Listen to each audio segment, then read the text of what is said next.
What's going on, everybody? Welcome back to another day, another episode of 30 NSG. On today's show, we're going to be talking about Games Workshop CFO sells 2/3 of her shares amidst growing Warhammer boycott.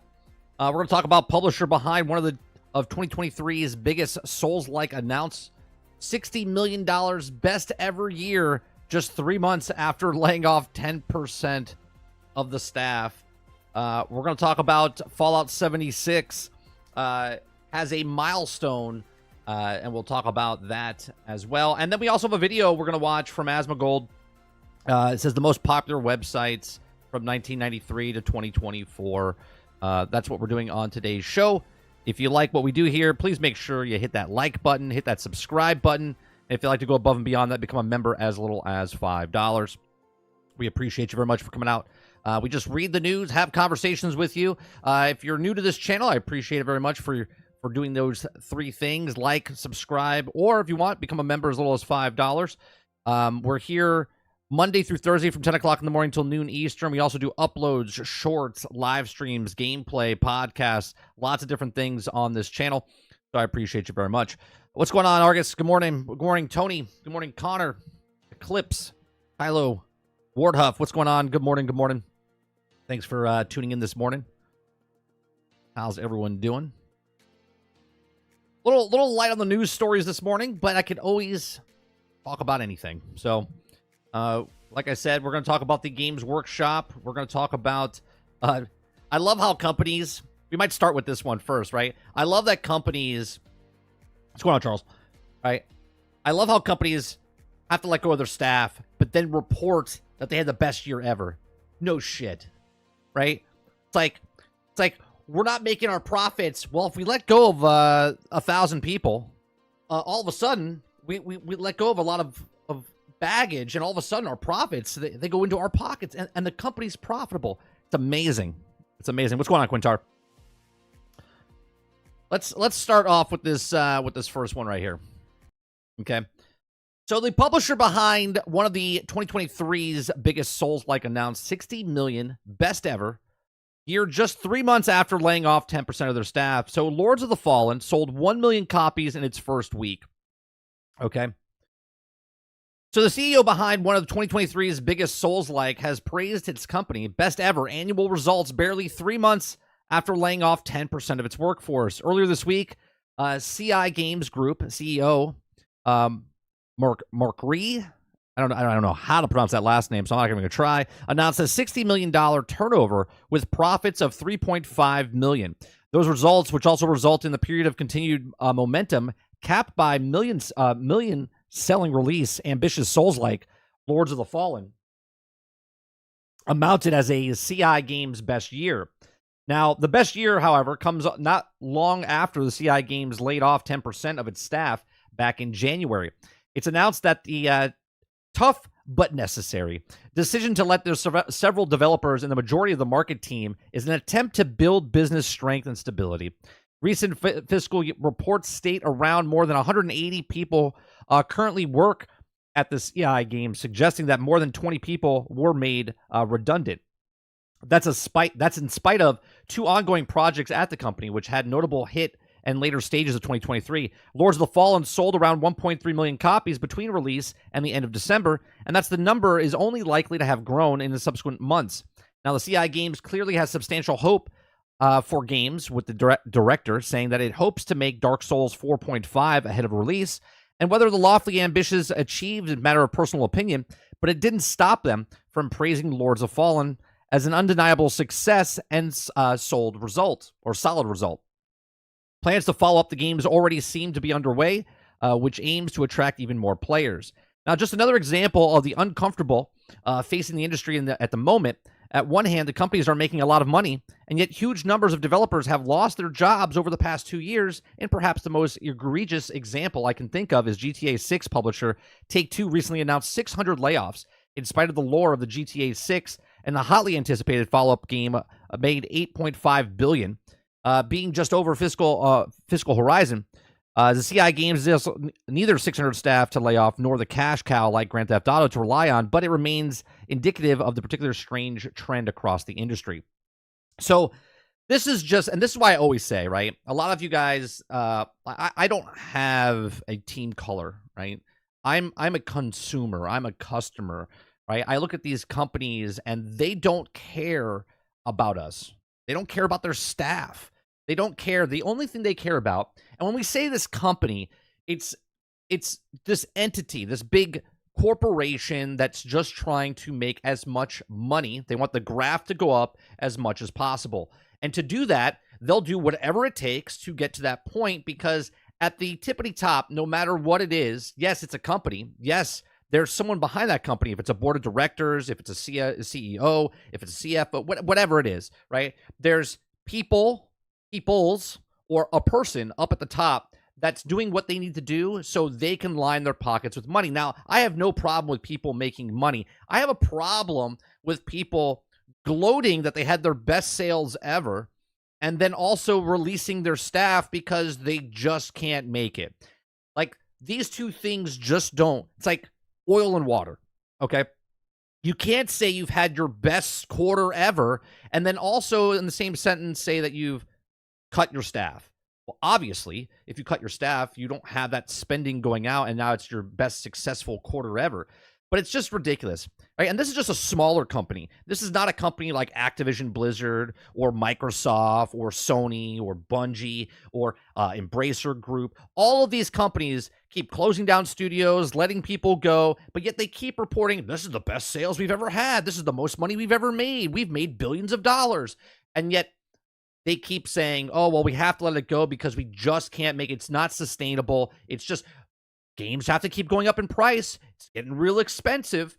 And yet they're still the most profitable they can ever be. This is all bullshit, in my opinion, when you say that, well, we made all the money we can, but we also can't afford the people that we have, so we have to let them go. Sorry, guys.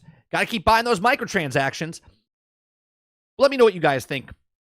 Are you a person that just doesn't care? Obviously, most people don't care because it doesn't affect them because you're not the developer.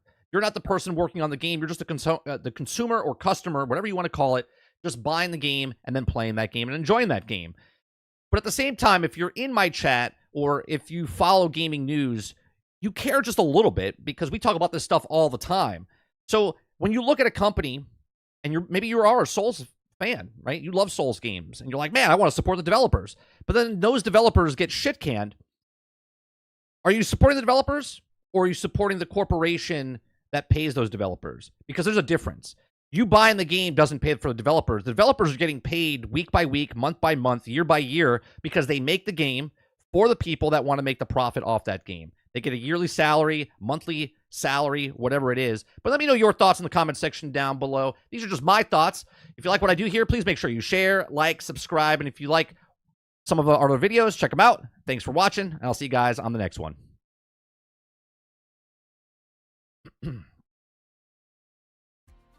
All right, chat. What do you guys think? Right? I love the fact that had our best quarter ever, best year ever.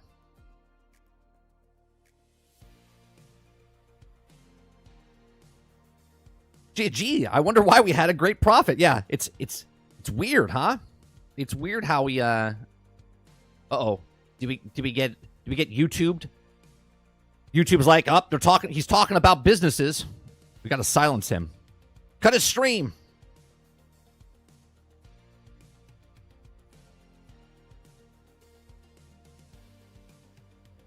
Connor says, oh, geez, I wonder why I had a great profit year. Eclipse says, I just announced an update for the game. It's actually pretty good, like a roguelike mode. Oh, sure. They're making updates to the game because they had the biggest profit ever, but they had to let their staff go, but they're still supporting the game because they got to make more money off that game so they can fire other people. What's going on, Moonhead?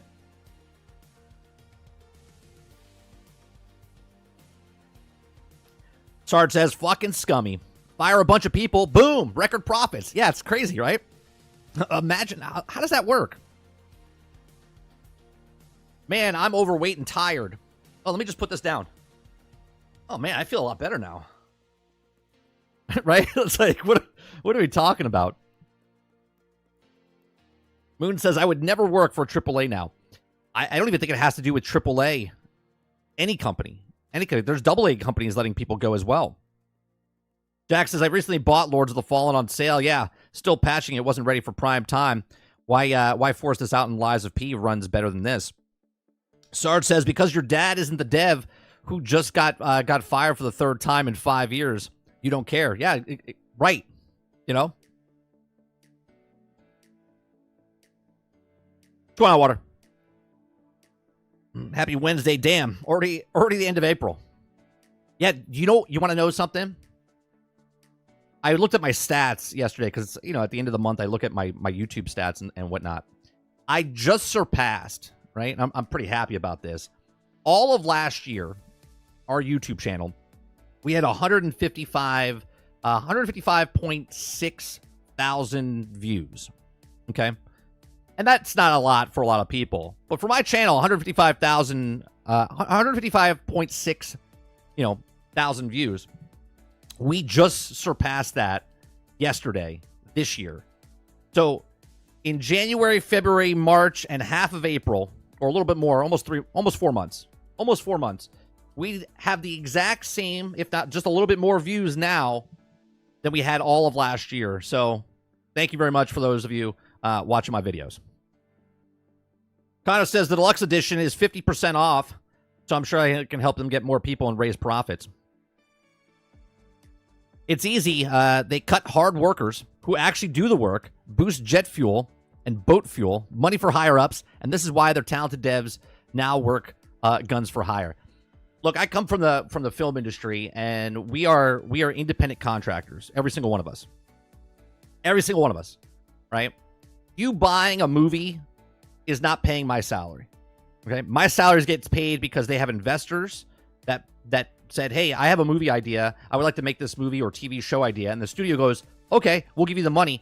And then they give us that money. And then I make that money, right? Then I make that money when I work the job.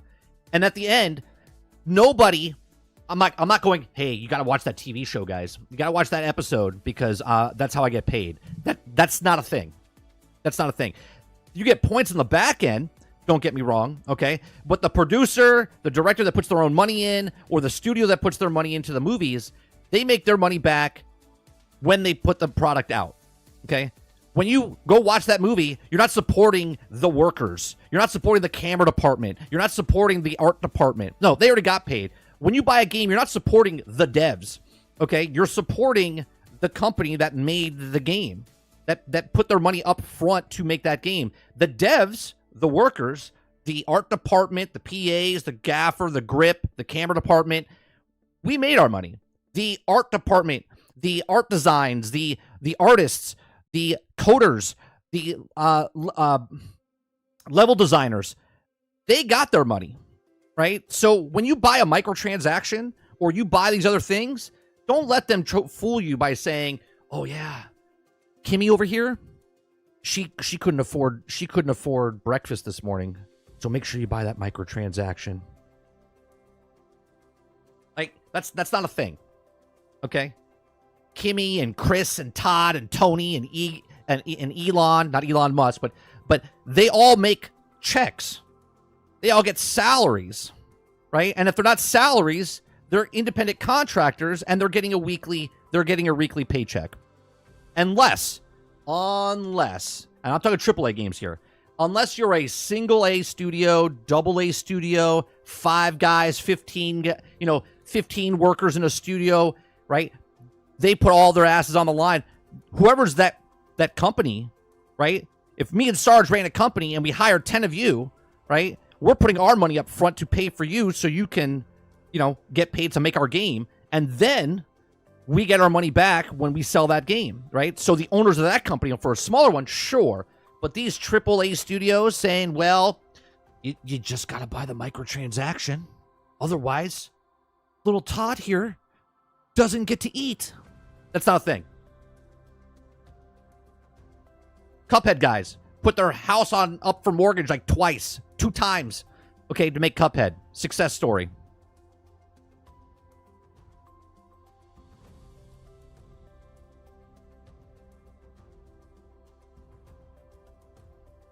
Don't get me started this early, bro. The conversation is how people get paid in the job. This infuriates me. Yeah.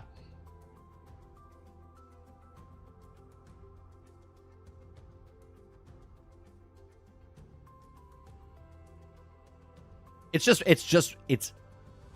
ridiculous. That's when I stopped supporting Bungie. When Bungie told me you had to buy stuff from the Eververse store, and this is why you got content in the game. I was like, get out of here. Get out of here. That is not a thing. Who would take a job like that? I've taken unpaid internships because it would, you know, I'm brand new in the industry, and I'm like, man, I really want to get in the industry. I'm going to have to work a job maybe for free for a couple weeks, really cheap for a couple of weeks, something, right? There's no way in hell I'm like, yeah, I'm going to work for a studio. Oh, you want me to make a whole level and work for 7 months, 8 months, 10 months, 12 months for absolutely nothing? Yeah, that's cool. You're going to pay me nothing after the game gets sold? Okay. Water says, to be honest, I'm kind of glad I'm in telecom industry. At least there's job security until chips are put in our heads and the phones are beamed right from the eye sockets. It's coming. It's coming, Water. How does 4 people work on something get paid for quantum error? How does 4 people work on something and get paid for quantum error? Is quantum error, Jax, is that a game? The unpaid internship thing is ridiculous in my opinion. Well, I worked here's the thing, House. My first job out of school was an unpaid internship with MTV for 3 months. 3 months. It's a game? Okay. Right? Unpaid internship with MTV for 3 months. I didn't work a camera. I wasn't on set. Right? I was a transcriber. Okay? That was my in. Okay? I can't get on set. My first job was transcribing television shows.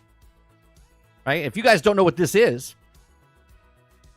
people would shoot nonstop. See, in film industry, there's a script and you shoot what you shoot. In reality TV, you shoot everything and then make the script. Okay? Well, the editor and the producer don't know what the script is. They just give points, right? So in reality TV, they're like, okay, we're starting here this morning in the living room, and the conversation needs to get to this. And then they just talk. And they film everything. 6 cameras, all different angles, okay? And they just film everything. And then those tapes get taken by the team, and they get dubbed onto VHS. So they take it from the tapes back in the day, which is now digital, okay? But they would take the tapes and convert them to VHS. Then you would take that VHS and put it in, and you would sit there and you would type everything. Everything, okay? And then you would take that transcription, give it over to the editors, and the producer would sit behind the editor, and they would search for, like, yes, no, and wherever a no would pop up, they would Frankenbite things in and then take pieces and put it over. And that's how reality TV is created. 3 months unpaid of that. 12 hours, okay? And after that, I got a full-time job. And every job that I've gotten after that was based on my work ethic. Because I worked on that job, got me my next job, and got me my next job, and got me my next job. So I understand that people have to put time in and do what you have to do to then, you know, didn't make money for 3 months, and then when I made money, I had to pay back the money that I didn't make to cover the things like rent and food expenses that people gave me, like my parents. You know what I mean? So I get that people have to take jobs that they don't want, but to think that that's how people that have salaries are working is insane. Starts as trans what now?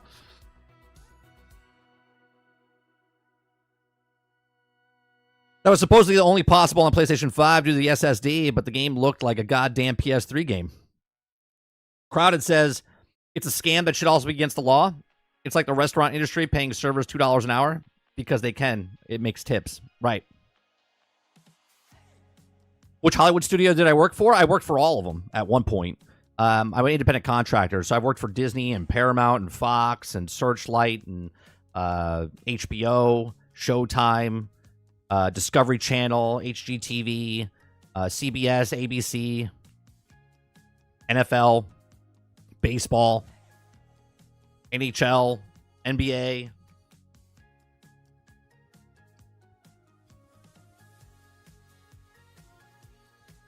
I want to boycott Warhammer 2. Why are we doing it again?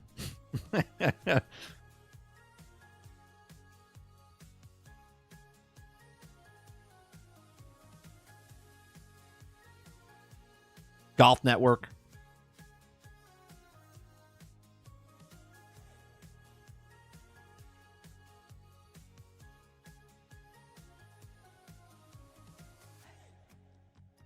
Why are we boycotting Warhammer? We're about to get to it. Creature, we're about to get to it.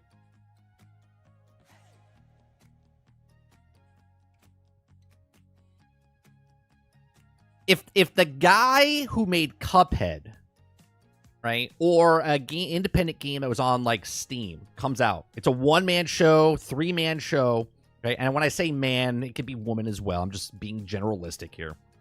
Okay. Right? If it's just a small studio with 3 people working on the game, 5 people working on the game, and they're literally putting their blood, sweat, and tears, they're working like a second job and mortgaging their house to try to make that game so they can become successful, absolutely. Right? Support the developer, support the owner of that company. But Activision or Rocksteady, Rockstar, 2K, Bungie, 343, Micro, any of these people that say, well, you got to buy microtransactions because we just don't know where we're going to get our next guy to hire. Ridiculous. Hal says USA is not the third world country yet. If we're working on someone, you should get paid. It's that simple. Yes and no. Yes and no. There is a... I agree with you, but I also disagree with you. Right? There are certain jobs, nothing is handed to you. Nothing is handed to you. You could go to school, right, to get off topic a little bit, right? You could go to school and get 3 fucking degrees, okay? But it means absolutely nothing to a person that's been in the industry for 15 years. They know more than you coming out of school, knowing absolutely nothing from your ass, from your elbow, okay? Just because you have a degree that says you know what you're doing, you know nothing because you don't have actual real-world experience, okay? And this varies on occasion of what job you have, okay? So, because everything's competitive, okay? People in Little League are competing right now to make it to the Major League Baseball, right? They're not getting paid to play Little League Baseball. They're not getting paid in college to play baseball. They get scholarships, and that's why they have to do the educational part, okay? But they're busting their ass to get into the finite, smaller scale of professionals to see if they can make it, right? If they have the grit to make it into that field, whatever that field is. I don't care if you're a plumber, electrician, skydiver, playing Major League Baseball, right? You have to filter out the people that are going to waste your time as a business owner. Okay, if that's an owner of a baseball team, football team, you want to make sure you have the best person on your staff because you're looking to make money. This is why it's called minimum wage, by the way. If people make minimum wage, they show up just to do the bare minimum. They don't care. They're just there to collect a check. There's people out there that do it because they believe in what they're doing. They have some respect for what they're doing and for what the business is doing.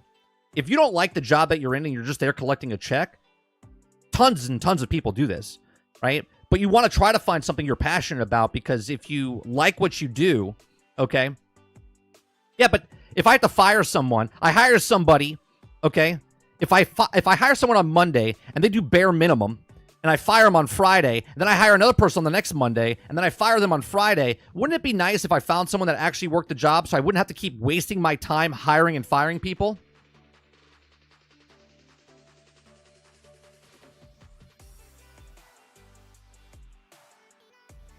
You know why people work at, those of you that know what Publix is a supermarket here. You know why people love bagging at Publix and working the register and they greet people and they stock the shelves? Don't get me wrong, there's people that don't like doing that stuff. But do you know why they like doing it? It's because they have stock in the company. They have stock in the company. They like their job because the better that they are, more people shop at their supermarket. More people that shop at their supermarket, they make more money because they have investment in the actual business. Most people don't have business. This is why business owners of small owner, like private companies, okay, are there 20 hours a day because they care. And they give treatment to the people that they care. Hey, you bring in more people, we'll give you extra money. We'll give you a bonus, right? You show us respect and you love what you're doing here, we'll show you back. When companies become, they're just like, oh, you're just a worker, I don't really care about you, then the person that's working for you doesn't give a shit about what they're doing. You know why I do this every day? Because I'm passionate about what I'm doing. I like making YouTube content. I like having conversations. If I hated this, I would just log the fuck out and never turn back on. You think I'm making millions of dollars? Habit. Do you think I'm making millions of dollars? I can barely pay for breakfast. I would rather be a transcriber right now if I was going by the money.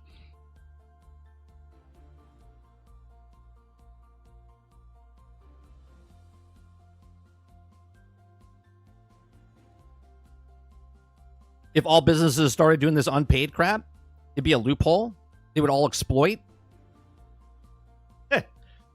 Little do you know, House, all businesses do this. All businesses do this. In some way, shape, or form. So you think that minimum wage, right? The person that's making $20 an hour right now flipping burgers like this, they're happy because they're making $20 an hour. No, they fucking hate that they're making $20 an hour flipping a burger in a place they hate working at, and they still can't afford shit. I personally would rather make $0 in a company that I would love to work for. And then when they see that my work ethic is awesome, they hire my ass, and you are worth what you put in. Nothing more, nothing less. What have you done for me lately? That's it. That's how work works. You want a promotion? What have you done for me lately? Did you work harder than the guy next to you? Did you work harder than Susie in accounting? You want a promotion? Show me. Don't just ask. Show me.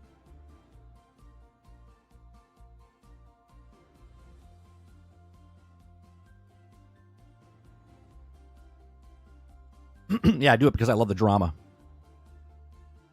Just a lot of shitty people in the world. There's also a lot of awesome people in the world.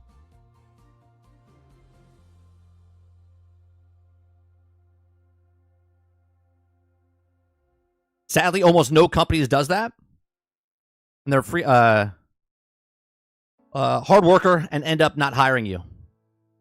Again, you gotta prove yourself.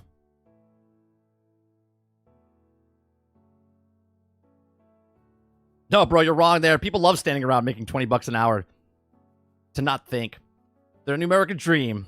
Get my check? Yeah, get my check, bitch. Yeah, that's it.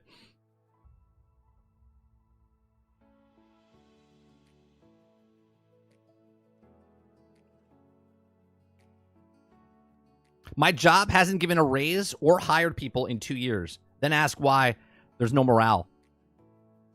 I have a question. Have you asked for a raise? If the answer is yes and they still don't give it to you, then you go look for another job.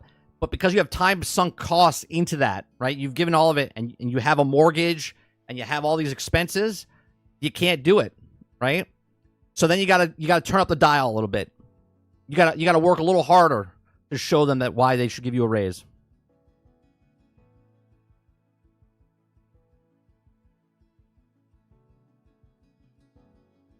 Yet the small business I work for on the side gave me $300 Christmas bonus just because.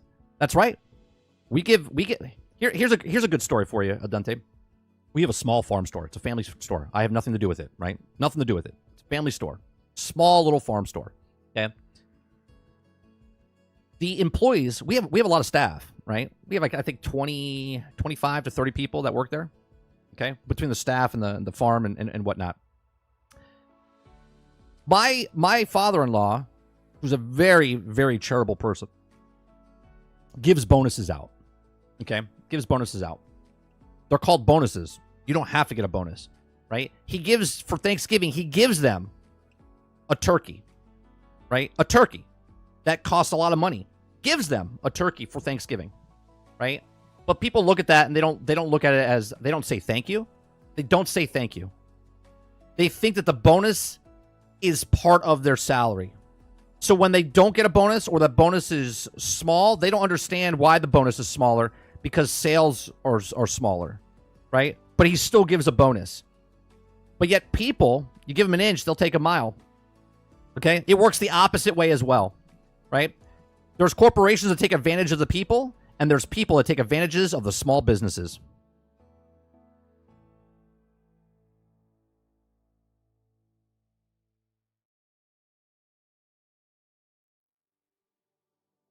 I'm not going to work harder here. I'm just looking for a place to pay us around that mate. That's exactly what you do. You try to find the job that respects you, and you get paid what you want. Creature says, yeah, if you pay not to do shit, I might be interested. Everyone else seems to have high expectations of me. Well, here in Rhode Island, I don't know. There are just some crazy people. There's some crazy people everywhere, Roadkill. Have you heard of a thing called Florida Man? I don't think you're in the craziest state. I've never heard of the Rhode Island Man.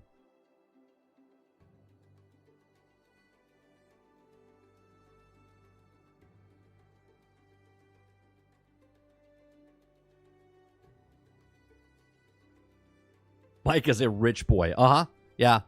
Rich boy. You have no idea what you're talking about.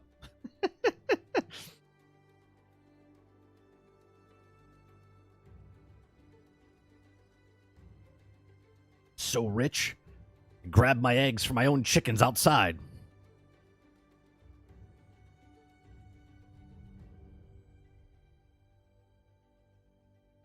Largest we ever been is 7 people.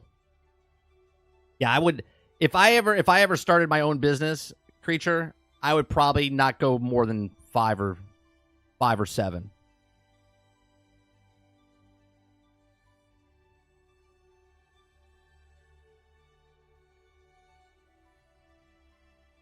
The level of crazy right now is an entirely new level. What, in Florida? Did you hear about the story? I heard about a story this morning in Florida. 65-year-old man was walking his dog. Okay. 65-year-old man was walking his dog, gets attacked by a gator. The gator starts to drag him towards the pond. Okay. Neighbor sees him being dragged, takes the car and runs over the gator to save the man. And the guy that was getting dragged was telling the guy, "Get in your car, drive over him." That's what happens in Florida.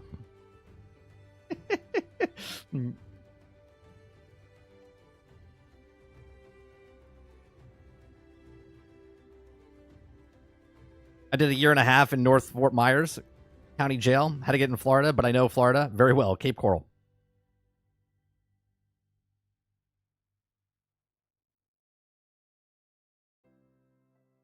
That's what happens in Florida on a normal basis.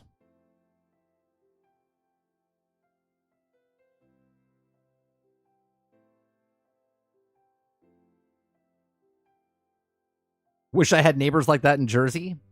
Well, I remember up in North, we used to know all our neighbors. We knew everyone around the block. We knew everyone around the block when I was younger. Now I know my neighbors here. I know all my neighbors here. We don't have that many, but we know them all.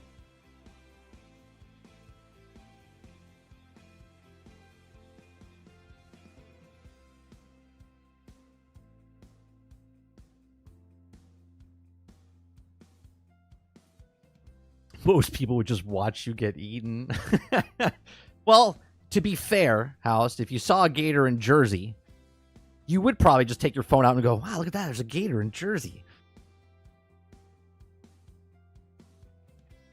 You see that? Dude, A gator eating that guy. Hold still, Steve. You're blurry. Honey, come here. Steve's getting eaten by a gator. What? Holy shit. Oh my God, he is getting eaten. Should we call 911? Yeah, but then we wouldn't see him getting eaten by a gator.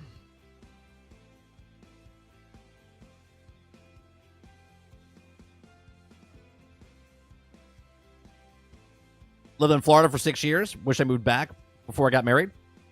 What part of Florida did you live in, House?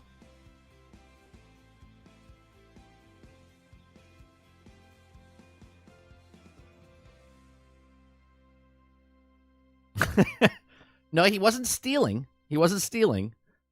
He was cutting. He was cutting our fences. He was cutting the fence line for the cows. He wasn't stealing. He was just being an absolute prick.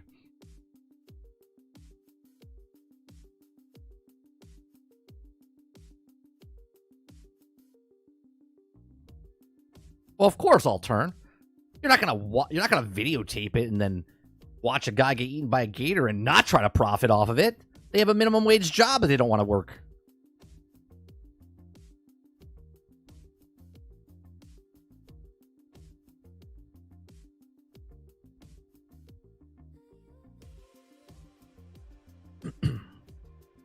I make so much money from ad revenue off of YouTube that I'm almost at minimum wage for a waiter. That's only if I work 2 hours a day.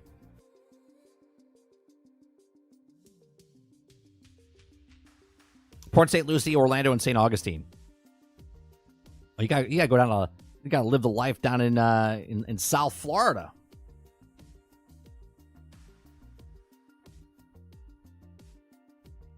What's going on, Mr. Luke?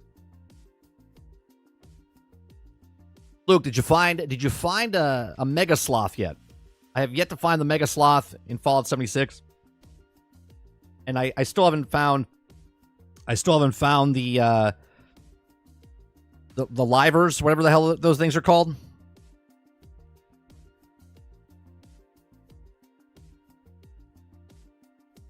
You know, Altern, if I did make that money, I wouldn't change anything, just like him. I'll be honest with you. But I can assure you that I'm nowhere near a 100-aire, let alone a millionaire.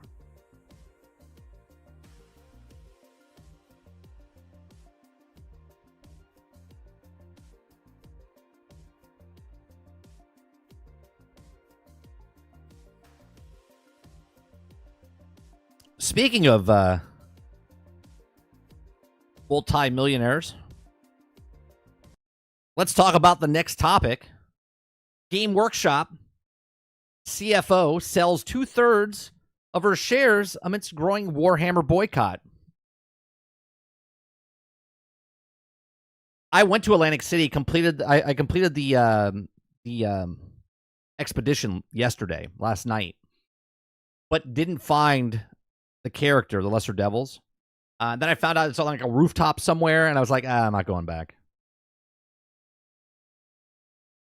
Go look at when I was in Atlantic City last night, Luke, and I was fighting. I had to fight one of the bosses. He was in Brotherhood of Steel Armor, and I was shooting him with a shotgun. Actually, you know what? Let me let me bring up what my experience was like with. Let me bring up what it was like shooting this guy in the face with my shotgun.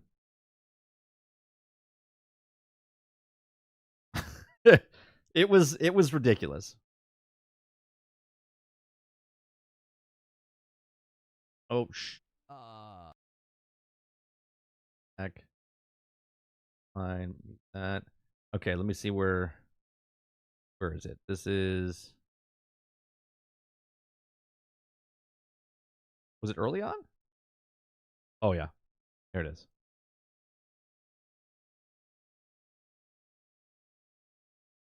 Okay.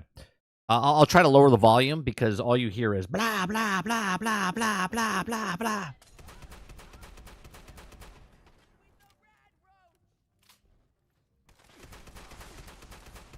Look at all that damage I'm doing to him.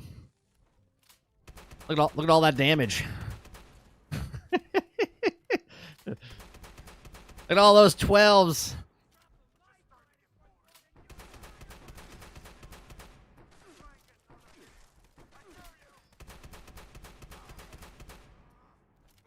His name is Buttercup. Listen here, Buttercup. It's a good thing I have this freeze ability on it.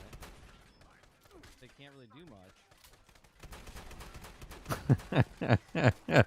But we did this for like three minutes solid. I think these guys are a little overpowered than me, huh? Look at that damage, man. Almost nothing. Yeah. I'm level 114. I got a level 50 legendary shotgun. That's why he's getting frozen. Obviously my build is not the best because I didn't have a shotgun. I use that shotgun literally to freeze them. But at that moment, I didn't have that many bullets on my other gun, so I was like, I'm gonna save it and use the shotgun because I was just burning through. I think I spent like 300 rounds just on this guy.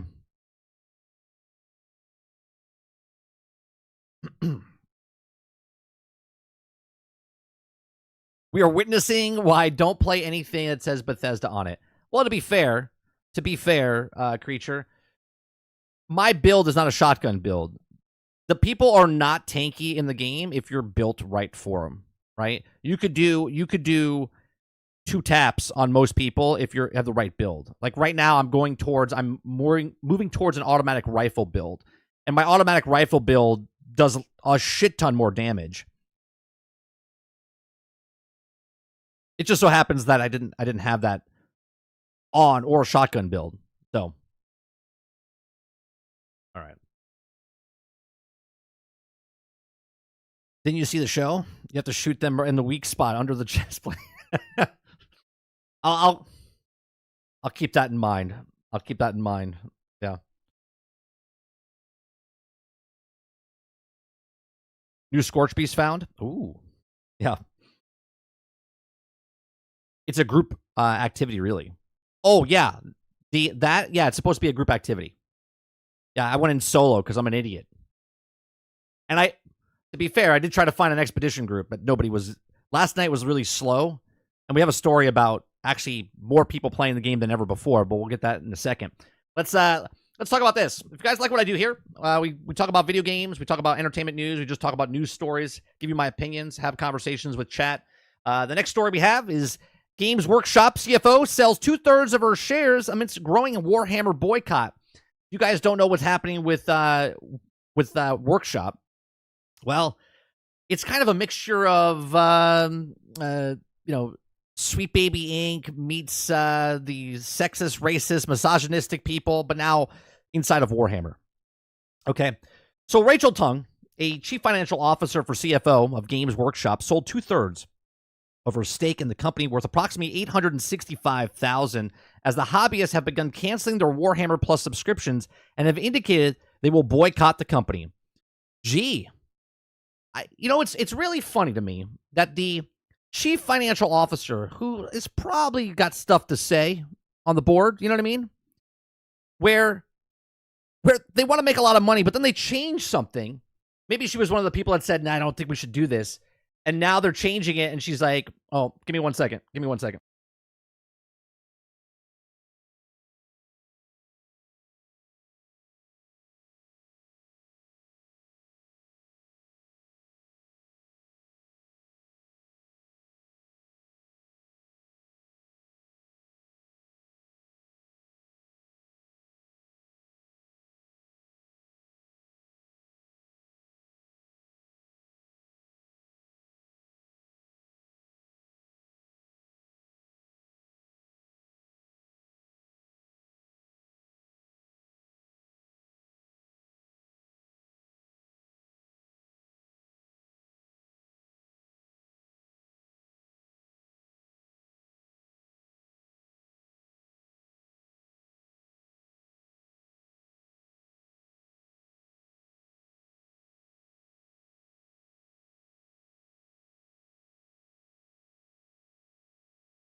All right. Sorry about that, guys.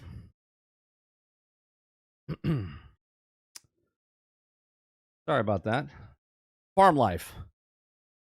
So we just had a coyote try to take out some of our flock.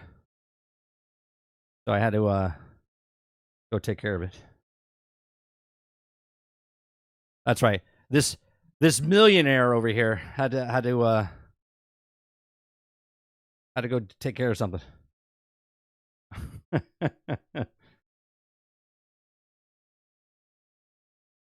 Hold on one second. Because now my headset died out. All right. All right, so let me start again. Let me catch my breath a little bit here.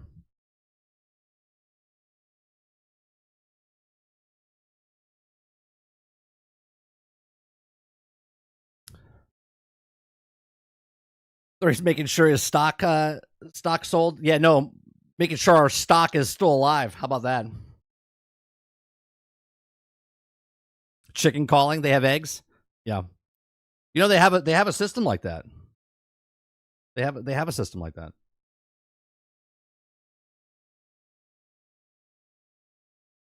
Sarge thought I was doing a bit.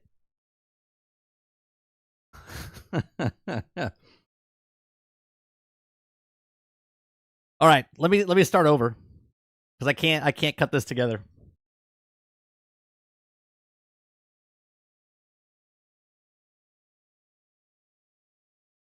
Yeah, we just had a coyote go across the pasture, and we have a couple of ducks that are out.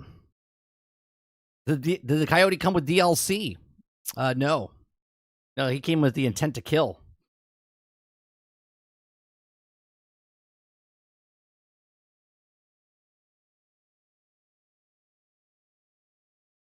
All right. Start again, shall we? All right, next story. Game Workshop CFO sells 2/3 of her shares amidst growing Warhammer boycott. So Rachel Tung, a chief financial officer, CFO of Games Workshop, sold 2/3 of her stake in the company, worth approximately $865,000. As hobbyists have begun canceling their Warhammer Plus subscriptions and have indicated they will boycott the company. So like I was saying before, she probably knew this was obviously they knew it was going to happen when they said, "Hey, we should do this with Warhammer," and they're like, "Oh, don't you think that people will get upset?" They're like, let's continue to go for it." So those of you that don't know, they basically what happened in the gaming industry with the Sweet Baby Inc. type of stuff. It's starting to bleed over into Games Workshop with the Warhammer crowd, where there is a group there of the of females in their own little division. But now they're trying to change what Warhammer is with an all-male group of soldiers. And they're going back, literally, and changing the history inside of the stories and whatnot. So there's a lot of people that are pissed off and starting to 3D print their stuff. Okay? So the CFO is starting to sell stock, $865,000 worth. Now, the subscription cancellation and call to boycott come after a company retcon the Adeptus Custodians Army by adding a female custodians. It's also upcoming. Okay, so the expert from the book details custodians called Dalence. I'm gonna butcher these because I'm not a Warhammer guy. Okay, stood upon the bridge of Cobra class destroyer named Vigilant Flame. The warship belonged to the mighty Battlefleet Solar. She lingered in the shadows and back to the bridge and poisoned the spot where they could observe the actions of every crew member to be the instrumentals of pits, arraignment shrines, or case of the shipmaster. Okay, stood Ramrod straight before the command throne. Okay, so another excerpt states that Quiche was warned before anyone else aboard, sensing that the sudden energy spike coupled with the surge, overpressure, the sharp temperature drop, and teleported strike, and her guardian spear was leveled and armed before the first cry of the alarm of the howl. Okay, so the official Warhammer social media account not only confirmed the excerpts, but also gaslit hobbyists. Okay, and enthusiasts writing on X, since the first of the 10,000 were created, they have always been female custodians. Okay, so previous lore of these shared by former World of Warcraft team Mark Kern makes it clear that the custodians were all male organization. The excerpt from the Rogue Trader rules of 1987 states that the custodians is the Empire inner guard and the members of which are privileged in being permanent to serve upon the emperor, attending to his needs, receiving and recording the directions. These men never leave Earth and only rarely leave the imperial palace, an endless black hive of forbidden technology, okay, passage developing deep within the bowels of the planet. Okay. Now, from there, he says, Kern also sharpened excerpts from the 2017-2018 custodians that will also refer to them as a brotherhood of demigods and make it clear that they were recruited from the sons of nobles. One excerpt reads that it's known for the custodians being their lives or begin their lives as an infant sons of noble house of Terra. Okay, and also mark incredibly prestige of surrounding their own children with the most glorious callings with the Imperium, and also notable clans amongst the Terran, and have willing to give up almost an entire generation of newborn sons to earn it. So since the retcons, the gaslighting, numerous Warhammer players, hobbyists, and enthusiasts have announced that they have canceled the Warhammer Plus subscriptions and will boycott Games Workshop going forward. Okay, amidst the controversy of the boycott, the business desk reports that Tung reduced her stake in the Nottingham-based company by 2/3 after the share sells at the average price of 94.893 per share. Not only does Tung's sale come amidst a boycott, but it also comes months after it was revealed the company's half-year report that she had resigned from the company. Game Workshop CEO Kevin Rountree shared the company's 2023-2024 half-year report in January. Also, after 27 years with the group and 9 years on the board, Rachel Tung has informed the board that she does not propose to offer herself for re-election as the chief financial officer for the next AGM in September 2024. Now, Rachel will continue her role working an integral part of the team to ensure a smooth transfer of responsibilities of her successor. Rachel is amazing, and she will be missed enormous. So she knew what was happening, right? Not only did she basically quit her job, but she's like, I'm out. You guys are completely fucking this and screwing this up. And she's like, I'm gonna cash out and make sure that I actually have something to live off of. So Rountree added, Rachel will step down from the board in 2024 and will leave the group in January 2025 and will commence a search of her successor immediately. Now, the Games Workshop stock price has declined nearly 5% since the beginning of the year. However, it's up nearly 142.81% over the last 5 years. Since 2007, the stock price has increased nearly 2,000%. Well, that's not good enough, right? That's not good enough. They've had their biggest heights ever in the company, but that's not good enough. They have to have more. So what do you make of Tung sharing 2/3 or, shredding 2/3 of her shares in the midst of the Warhammer controversy just months after the resignation was announced? I think that she probably, was like, I don't think we should do this. The board of directors was like, we're going to go. We're doing it. And she said, all right, well, I'm going to step down. And now she's like, you know what? It's getting out of hand. I think I'm going to go out on top. And she's taking her shares and going bye-bye. I think it's just, again, another corporation, another idiotic gaslighting, this IP that's been around for decades, since the mid to late 80s, is being messed with. I won't say ruined, because it's not ruined yet. They could make changes, but it's in the process of being messed with for the fact of this is exactly the same thing that happened with Star Wars. The Force is female, When they start to make stuff like this, like you could just make your own stuff. You can do your own stories, but yet they have to mess with the lore. Now, a lot of people say that the lore's always been messed up in Warhammer. Those of you in my chat play Warhammer way more than I ever did, right? I've never really got too into it. I love what the lore is. I love like what they look like and what the battles. I love the video games, right? They're badass. So that's what I like. I don't know the door. I won't go in and pretend that I'm the biggest Warhammer fan. But I 100% understand what's going on here because I'm a huge Star Wars fan, right? I'm a huge fan of Transformers. I'm a huge fan of a lot of different IPs out there that have been fucked with, messed up, And going forward now with Henry Cavill, they screwed up Witcher, right? They went against the lore, the source, the source of what The Witcher was, so they could gaslight and then call you misogynistic and whatnot. He gets a hold of Warhammer. He's going to make a show about Warhammer, but now they're making these changes, so now they're messing with what he's doing. I hope not. But I guess we'll find out in a couple of months if all of a sudden Henry Cavill's like, you know what? I'm done. We're not doing this. These are my thoughts. Let me know yours in the comments section down below. What do you guys think of the Warhammer 40K, where they're starting to mess with the actual lore of what the actual characters are, what the actual, story is of this? Let me know in the comments section down below. Please make sure you share, like, and subscribe. And if you like what I do here, please make sure you check out some of our other videos. Thanks for watching.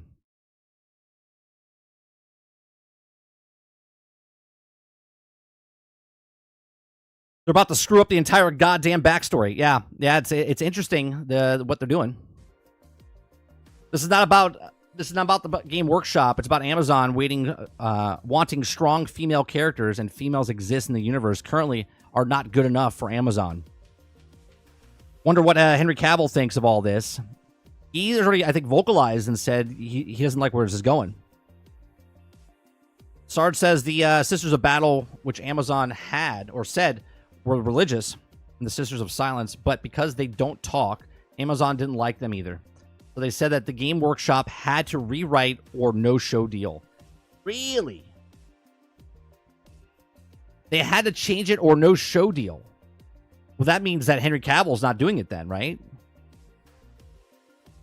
Alice says, I think she's smart. I agree. Water says, I blame Sweet Baby Inc. somehow. I would say that Sweet Baby Inc. right now, Water, is the loot boxes in Star Wars Battlefront 2. Do you know what I mean?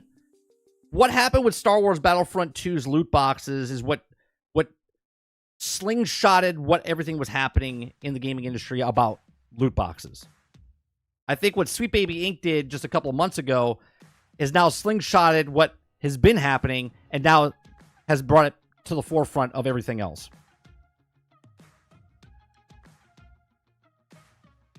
There are a 30-minute tram ride down the road from where I live. Oh. I think this is just stupid. There's a whole damn army. That's just girls. It's like just doing this is to change stuff. We know if Cavill quits, then it's really screwed up. He's all into the history and things, and he's into. Hell, it looks like what he did for Witcher. It was amazing. Yeah. So very, very interesting about the what Game Workshop is doing. I mean, look, you could try to chase the clientele that never bought your stuff, right? Let me ask a question. Do you think that now, obviously, okay, there's girls that like tabletop games, right? Obviously. But do you think the majority of tabletops or girls that play board games are like, man, like what percentage of people like to buy the Warhammer 40K stuff, paint them, and then sit in a comic shop and play that? Probably not a lot. I would assume that it's the 1% of the 1%ers. Okay. I don't think there's a bunch of girls out there like just dying to spend hundreds and thousands of dollars on miniatures to then go into a comic book shop. Now, don't get me wrong. Like I said, there is girls that play the game. There is girls that like the story. But to go after that crowd as the majority is just kind of crazy to me.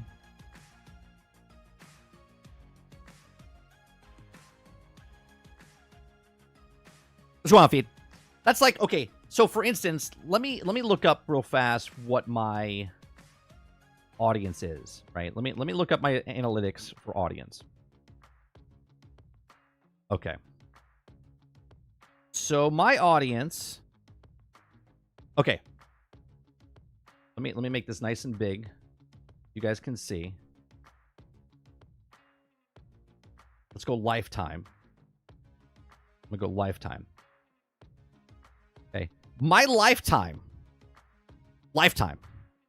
female is 1.5%. My male is 98.4%. Okay. That would be like taking and changing my content. One, changing what I believe in or what I want to do. Okay. But all of a sudden being a makeup channel. Right? I'll be like, yeah, this is how you put blush on. This is how you put the base coat on. Okay. Like, why would I do this? Why would I go towards that crowd when 1.5% of that crowd is part of what watches me. You know what I mean? It makes no fucking sense whatsoever. They're like, well, I got to go out for that crowd, right? So what do you think would hurt more? Me starting to do a makeup channel on this channel, or just continue doing what I'm doing? I'm worried about the 0.1% user unspecific. Okay, I like that they didn't try to write a new female army for a reason. No one's adding females. Instead, they just switched out some words and stuff others worked on and called it good. I got $20 that says that Space Marine 2 comes out and they make the medic a female. I mean, we haven't seen the game yet. We've only seen like one character. It could be possible.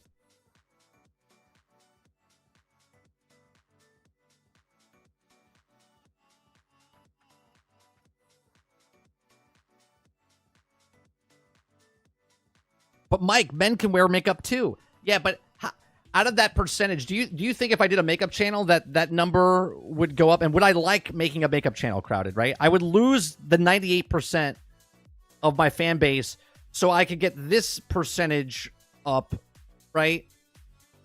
But I'm losing this. So what's the difference? I still have that same percentage. The total percentage of the viewers, right?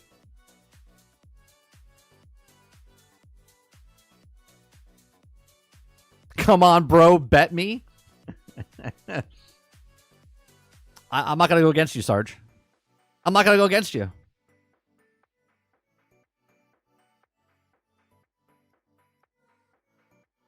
I'm not going to go against you.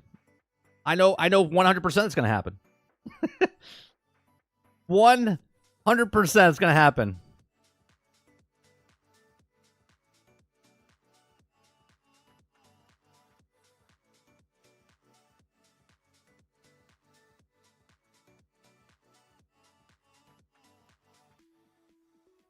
Is now on Steam. Would anyone in chat recommend the game? And thanks, everybody. Chris, when I played it, we played it on stream last year. At the time of when it launched, they did a massive quality of life update. But when I played it on stream, it was in bad shape. Right? I could literally beat every single boss by standing on a box. It just felt a little clunky. It's done very well. Just to put it in another perspective, it's done very well. It's the best-selling game that they've ever made for the company. I know they made some updates about it. It is fun. It's fun with people as well if you have a bud or whatever. But I personally, if you could get it on sale, and it all depends on what that sale is, I would say, sure. If you got nothing else that you want to play. Like if you had $30 burning a hole in your pocket and you had to spend it or whatever it is, sure. But if you have $30 in your pocket and you're debating between that game and some other game, I would probably go whatever that other game is, unless it's Gollum or King Kong.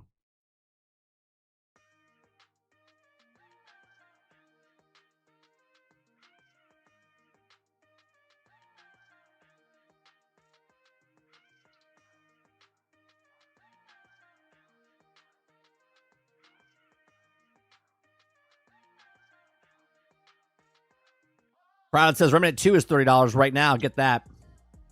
Yeah, I don't know how much the sale is. What's the price of Dead Island 2?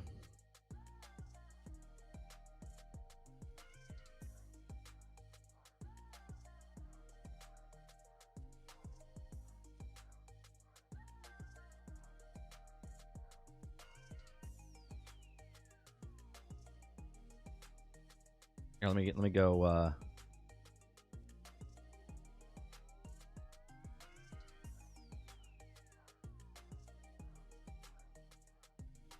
50% off.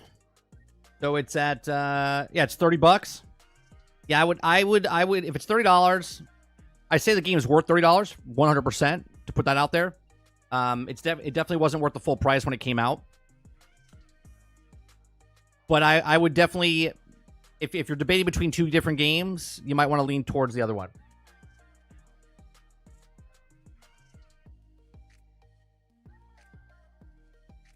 Like for instance, if you wanted to buy Helldivers 2 or Dead Island, I would get Helldivers 2. You you would get your money's worth out of that. Luke says it's free on Game Pass. Well, there you go. I don't know if Chris has got an Xbox, but speaking of Game Pass, thanks, Luke, for the toss. The next story I want to talk about is Fallout 76. Now, you guys know that when the show came out, I got hyped. I went back into Fallout 76, and I'm having a good time. Right? I'm having a good time. Okay. They came out, and look, we always say this, right? If they're excited about the number, they'll come out and tell you. If they're not excited about the number, they won't come out and tell you. Okay. So they came out and said, thanks a million. Welcome over 1 million dwellers into Appalachia in a single day. Holy moly. Okay. Now, obviously, let's pick apart that just a little bit. In a single day doesn't mean concurrent. Okay. 1 million people on at the exact same time in that day, but they had 1 million people play in that day. Okay. Now, I know what you're thinking. You're like, well, who's playing that? Well, Fallout 76 reaches an impressive number of players in a single day. As the excitement around Fallout franchise continues to grow, Fallout 76 reached an impressive amount of players in one day. Okay. Fallout 76 hit another impressive milestone as the game manages to hit 1 million consecutive. So it is consecutive players in a single day. As an online multiplayer entry in the franchise, Fallout 76 has seen a major uptick in player count and has now seamlessly reached a fever pitch. Okay. Released back in 2018, Fallout 76 initial reviews were mixed, but years worth of updates and have turned out into a fun online experience set in the post-apocalyptic nuclear apocalypse, or Appalachia, I should say. That Fallout franchise has a long history, but Fallout 76 is the first and only online multiplayer iteration of the series, and since the recent release of Amazon Prime live-action adaptation of the franchise, Fallout is arguably more popular than ever, and the various games are all ranking up the player count to prove it. Now, Fallout 76 has managed to reach 1 million players in just one day, which is an incredibly impressive achievement for the game. Just a few days ago, Fallout 76 broke a concurrent player record on Steam, and that momentum is clearly continuing as the game now reaches a massive number of players across all platforms. Okay, so although it's impressive, enough that Fallout 76 has managed to reach such a high number of players, all the games in Fallout series have been seen as a massive boom in player count. The deep lore of Fallout is one of the biggest draws of the games, and it appears that Amazon Prime's adaptation has made many viewers hungry for more. There has been a big surge of players for each game, but the online multiplayer nature of 76 makes it exciting as for fans it shows experience more of the world with friends and other fellow players. Exactly why I love playing right now, like joining Mr. Luke and like going on and just having an adventure, right? So last year, the Last of Us franchise saw a similar spike following a huge success of Max's live-action series, and it appears that Fallout has gained the same treatment. However, Fallout has an advantage of having so many different titles to choose from. If someone prefers a single-player experience, then Fallout 4 is a thrilling adventure to start, and with however someone wants to experience Fallout's vast world with other people, then Fallout 76 is that route to take, and it appears that many have jumped into the opportunity. Now, I know a lot of you always go to the Steam charts. Right now, they've said 1 million people in one day have played the game. Now let's go to the Steam charts. Now this is, let me just refresh it to make sure it's the latest greatest. Okay, so the all-time peak 3 days ago was 73,368 on Steam. Now think about that for a second, because a lot of you always like to go to Steam as the big number. Right? If a game is successful on Steam, well, then obviously if it's shitty on Steam, well, look at the number difference. 73,368, right, have played it on Steam 3 days ago. That was the max. But yet 1 million people played this game across the entire of all platforms. Do you see the difference? Can people actually see what now? So when a game says that it's got 1 million concurrent players on Steam and it's on all platforms, you got to see that number is not the majority of the population that's playing the game. It's a fraction of the population. Now, it could go the opposite way as well, where no one's playing on PC and they're only playing on Steam. Okay? But there's so many other things, and this is why I said that if they want to share the number with you, they'll share it because they're excited about it. It gives them more hype. 1 million people playing, that means the game is good, right? Season 2 is already being greenlit, so Season 1 must be really good. This is why they say what they say. So So most people came from Game Pass. I don't know if it's from Game Pass. It could be from PlayStation, right? Fallout 76 is across all platforms, is it not? It's on PlayStation. It's on their own browser. It's in GOG, is it not? It's across all platforms, if I'm not mistaken. Right? So most people came from Mike, but it doesn't count because Steam doesn't say. Right. So I just think it's funny, right? So when you go to other games and Steam says that Starfield is not doing very good. Now, obviously, Starfield is not on all the systems, okay? But can you imagine when it is, right? And this is why PlayStation fanboys get in their head. They're like, oh, they're failing, that they're not making it. And now someone will say, well, they gave away the game for free. Sure they gave away the game for free. Okay, because that's a smart business sense. They're like, it's a 5-year-old game. Let's give it away for free. Let's see if we can entice people to come in and spend $1, $2 on the season pass on the Atom Shop. If they buy the Fallout 4 for a cheaper price, if they give it for $10, it doesn't matter. They're looking to actually get what more people into the ecosystem of what this brand is. Okay, so it doesn't matter if you went back and played and then downloaded a DLC. It doesn't matter if you got it for free and you're playing. Okay, it's more people inside the games. More people bought Fallout 4. Different people bought Fallout 4. People got free Fallout 4. People got Fallout 76 for free. Right? This is the same mentality of No Man's Sky. No Man's Sky, every time they come out with an update, they don't charge anything for it. Okay, well, if I look up No Man's Sky numbers, they'll be like, oh, well, it's only like 20,000 people playing. Yeah, but there could be millions of people playing, hundreds of thousands of people playing that game. And every time it comes out, someone's like, oh, well, this game's got 23 updates. I don't have to pay anything, $40. Okay, they pick it up, and that's what keeps them going. Now, obviously, yes, this game is more popular now than it was when it launched. But again, it also didn't launch on Steam. It launched on their own server first and then came over to Steam, I believe, a year and a half later, if I'm not mistaken. So this is just one more example that when you look at Steam numbers, this doesn't represent all of gaming, okay?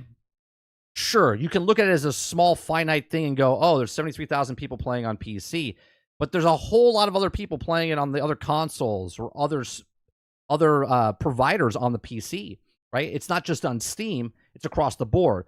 But these are just my thoughts. Let me know yours in the comments section down below. What do you think of Fallout 76, Fallout 4, Fallout 3, and all the Fallout series? Did you go back? Did you jump into one of these games? Are you going to check out the Fallout 4 update tomorrow? They hit their all-time high with 125,000 people playing Fallout 4 11 years later or 9 years later, whatever it is. Let me know in the comment section down below. Please make sure you share, like, and subscribe. And if you like what I do here, please make sure you check out some of our other videos. Thanks for watching.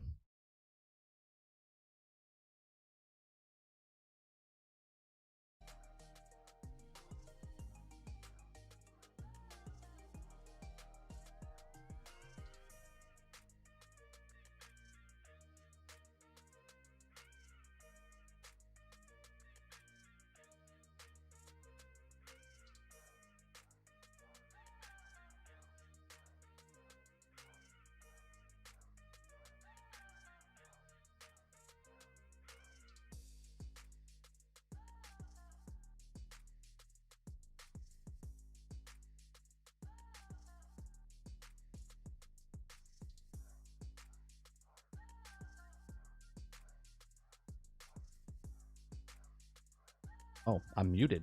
How long was I muted for? What muted me? So, what I was saying... God, was I muted for the... No, I wasn't. Okay. So, there are 472,000 people 9 years ago is what I said. Okay? 120,000 was a 24-hour peak. Okay? But earlier this week, 163,000, 164,000, almost 160, almost 165. It was like the peak is 164, 190. Okay. I'm not lifting 76 as much as I can. So much to do and so little time. Right. Okay. So you can see the numbers. And again, owner estimate, right? You see what the estimate is. Let's go back to Fallout. What's the estimate here? Yeah, see, that's that's still owner estimation, right? Between all the different ones, it can anywhere between 2 million and 5 million owners, right? And we had 1 million people consecutively play in one day across all the platforms. And I don't think this is taking in effect of consoles. I think this is just on PC, right? I mean, look at that.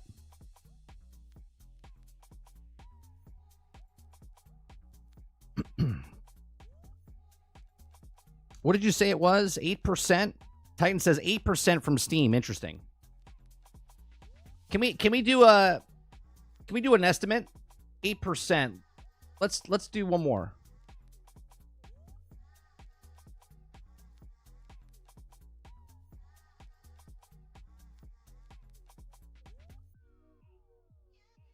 Do 8% of 330,000. If let's just say this was 8% of the total number of people playing the game. Obviously, it was 8 months ago.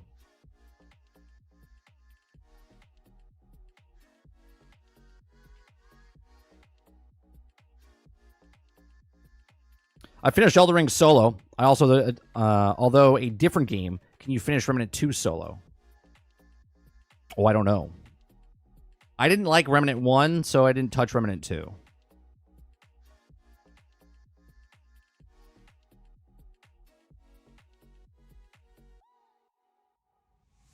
Yeah, I don't know why I went muted all of a sudden, Akuta Papa.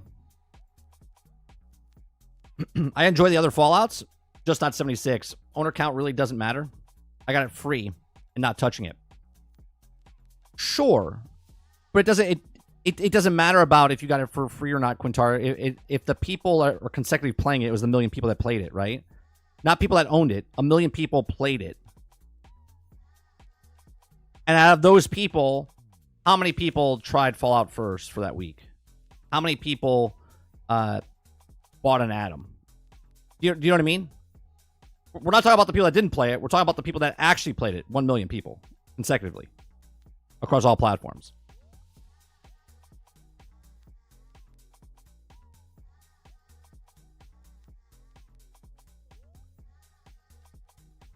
I stepped away for a bit, but I must be attending another call or something.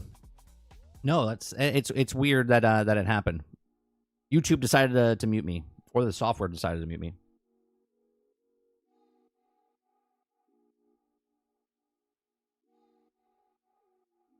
Player count is good, just not ownership. But it doesn't. It's not. We're not saying about ownership though, Quintar. We're just talking about how many people played the game in one day. It's not about ownership.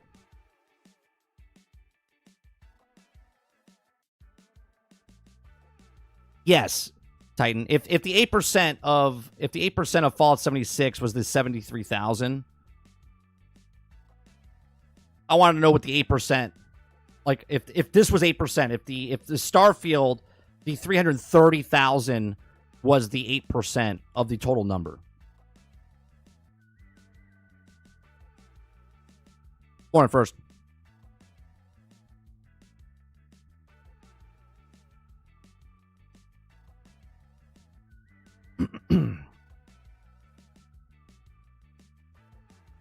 Remnants aren't that great. The first one just doesn't feel good, gameplay wise, like Lords of the Fallen. Beautiful looking and really bad control.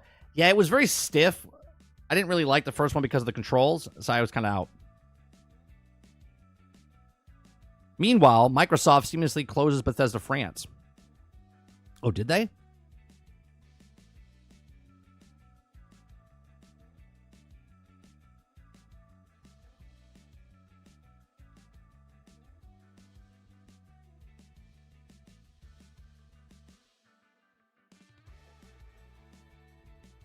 It seems that fallout of that announcement is still being felt, as recent reports have suggested that Bethesda France is being shut down entirely, backed by the claims of Bethesda affiliated content creators and confirmation that at least some layoffs are being made at Bethesda France. It spells bad news for the firm.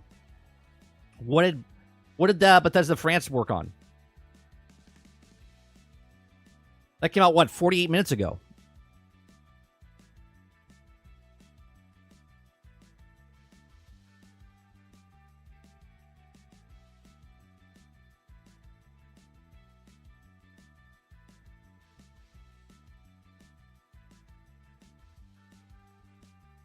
Bethesda Softworks. Video games. Let's see.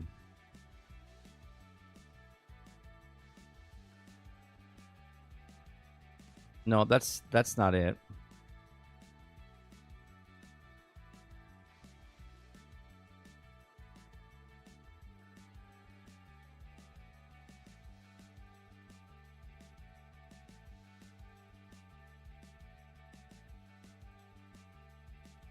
Oh, I think we have this in our...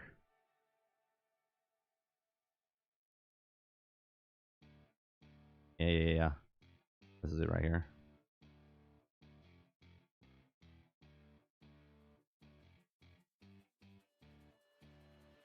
"8 years of my life dedicated to Bethesda." Is there an article? Let me find the article real fast.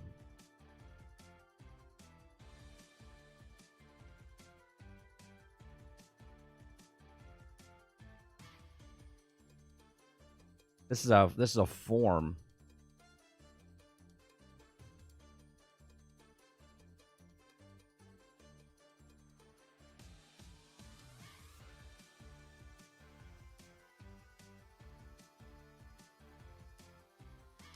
Hours ago, game developer. Microsoft is cutting jobs at Bethesda France. The redundancies are part of 1,900 layoffs announced by Microsoft in January. So this is still the same part of that 1,900 people they're letting go. It's unclear that how many people are being laid off, which have been placed on the chopping block. The new broker earlier this week, when a number of Bethesda France streaming partners indicated that the entire subsidiary was being shut down, described as a move as a discreet closure.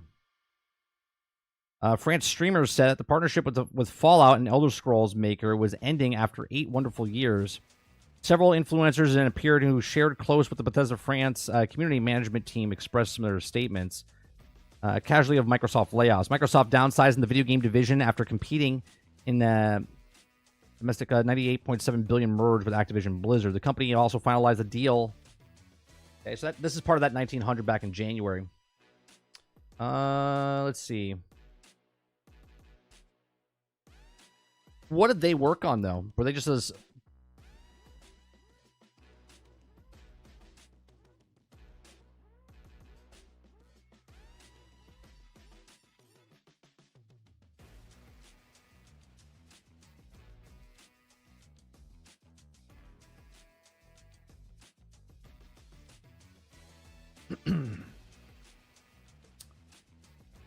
Okay.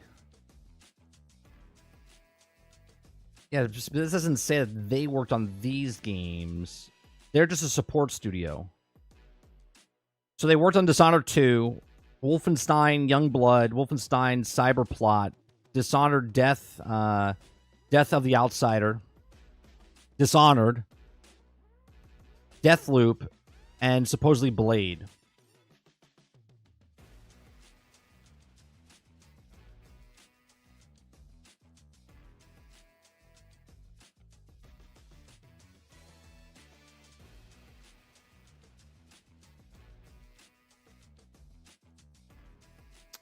Let's see here.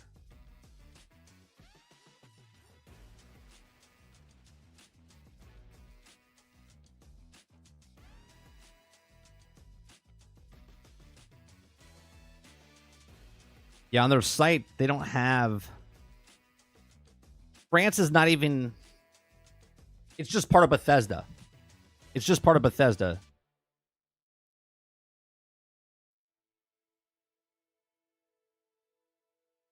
So they're not a standalone company that worked specifically on making a game.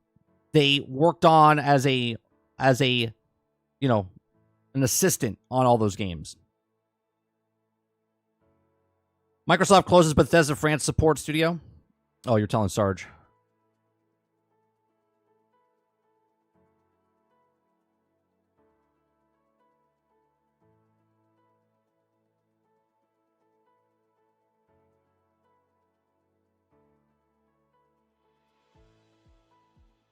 Microsoft seemingly closes Bethesda France. Yeah, but they don't tell you what France worked on.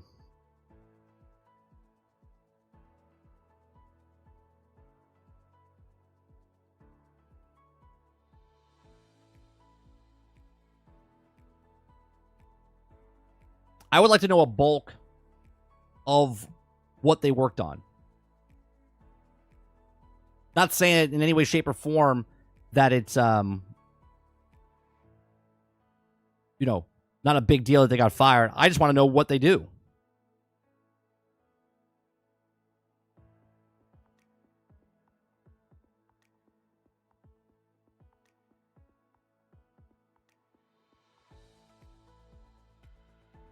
I'm interested because Blade in the studio.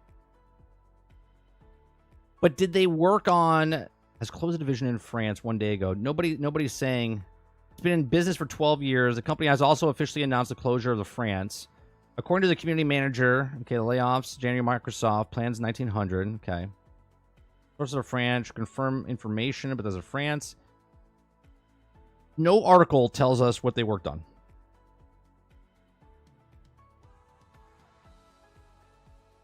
It's not reported on how many copies of Fallout 4 were sold, but it's also not known 69% of the weekly sales of the game and the PC. No, they don't say.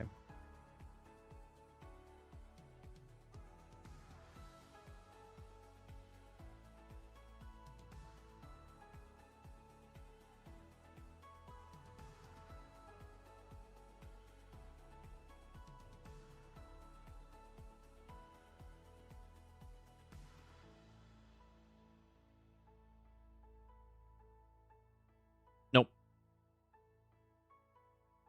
Yeah, it's just under Bethesda, so it's just a part of Bethesda. So this is news from January? No, this is brand new news, but it's part of the 1,900 people that they're letting go, right? They didn't let go of 1,900 people yet.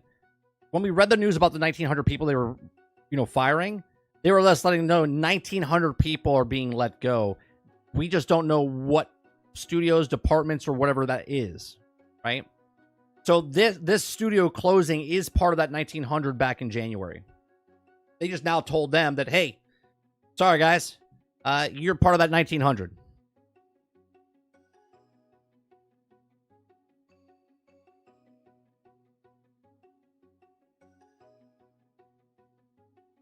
Right, this is not more layoffs. Mo, this is not more layoffs. This is the layoffs from when they first reported it in January of 1,900 people. This is part of the 1,900 people being let go.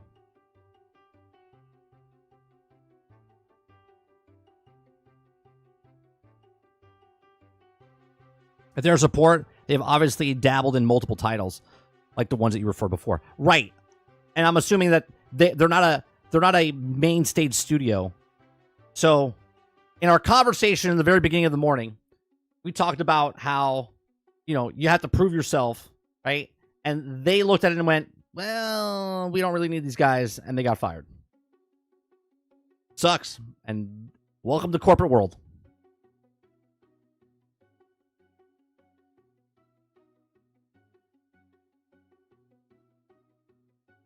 But the way it's presented, it seems like it's separate layoffs. No, in the actual thing I just read, it said this is part of the 1,900.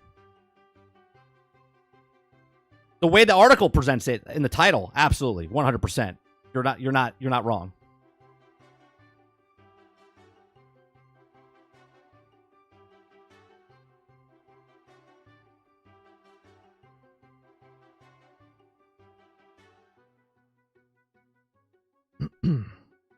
It's always tough when you lose your job, for sure. Even tougher when you know the company made a percent of a profit. Right. You got to remember. In January, when they said they're letting go 1,900 people, the show didn't come out yet, right? They already said, okay, all right, we're releasing these people. This is the exact same thing what happened in the very beginning when we talked about the company made the biggest profits, and yet they fired 5% of their staff.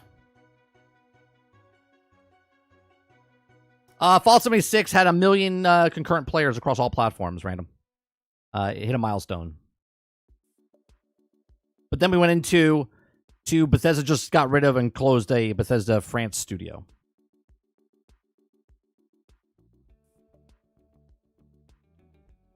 Office employed 15 people and focused mostly on publishing and marketing within the region. The office closure isn't expected to have an overall impact on the company's plans or its games. And there you go. This is why we couldn't see. This is why we couldn't see what games they worked on, because they didn't work on games. They were marketing, right? Publishing and marketing.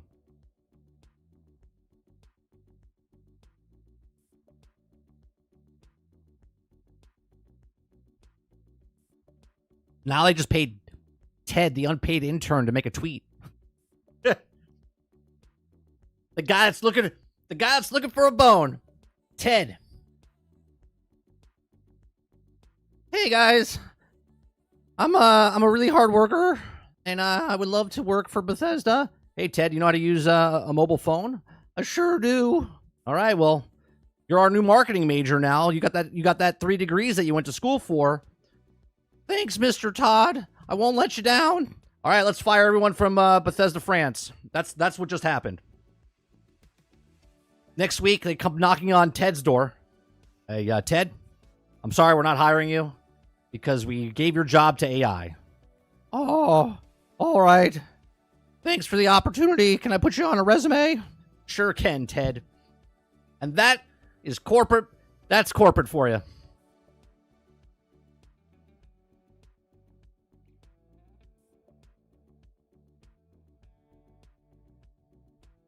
Well, I don't like putting the only 15 people, though.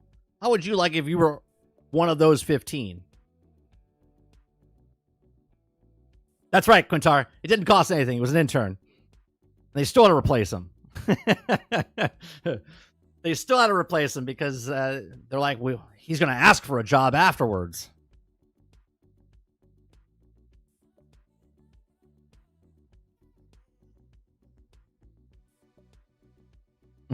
Geez, Scoob.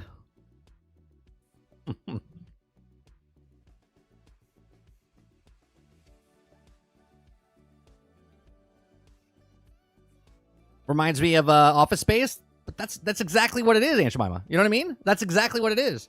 What do you say you do here, Ted? Or I'm sorry, Peter. Peter was his name. What would you say you do here, Peter? Well, I come in late, come through the side doors so Lundberg doesn't see me. You got management material written all over you.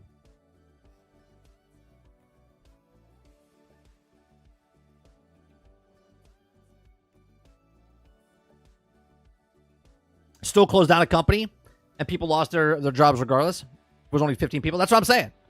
They still closed. But it does sound like a better title, though, Rose, when they say Microsoft and Bethesda close another studio down. But the studio didn't work on games. They were just publishing and marketing. So in the case of the people writing the articles, they're trying to look towards, like, they closed a studio that people made video games. They don't make video games. They make the marketing and publishing for the video games.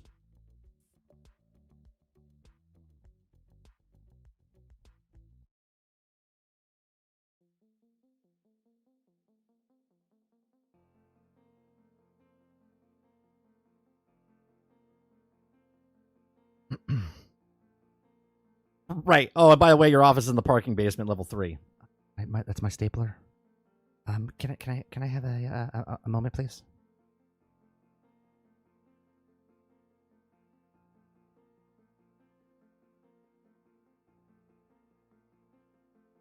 All right, the last thing I want to watch today.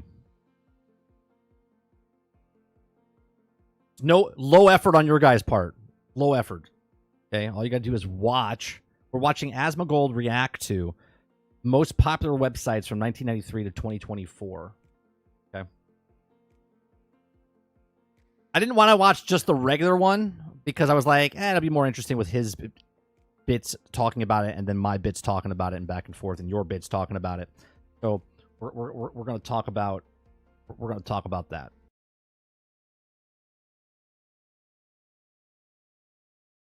The French let us know when they're truly mad. Just a normal MSM gaslighting tactic. That's it. So I think Minecraft patch went through. I see talk about Armadillo. Your son's gonna freak out. Maybe. All right, so we're watching the most popular websites from 1993 to 2024.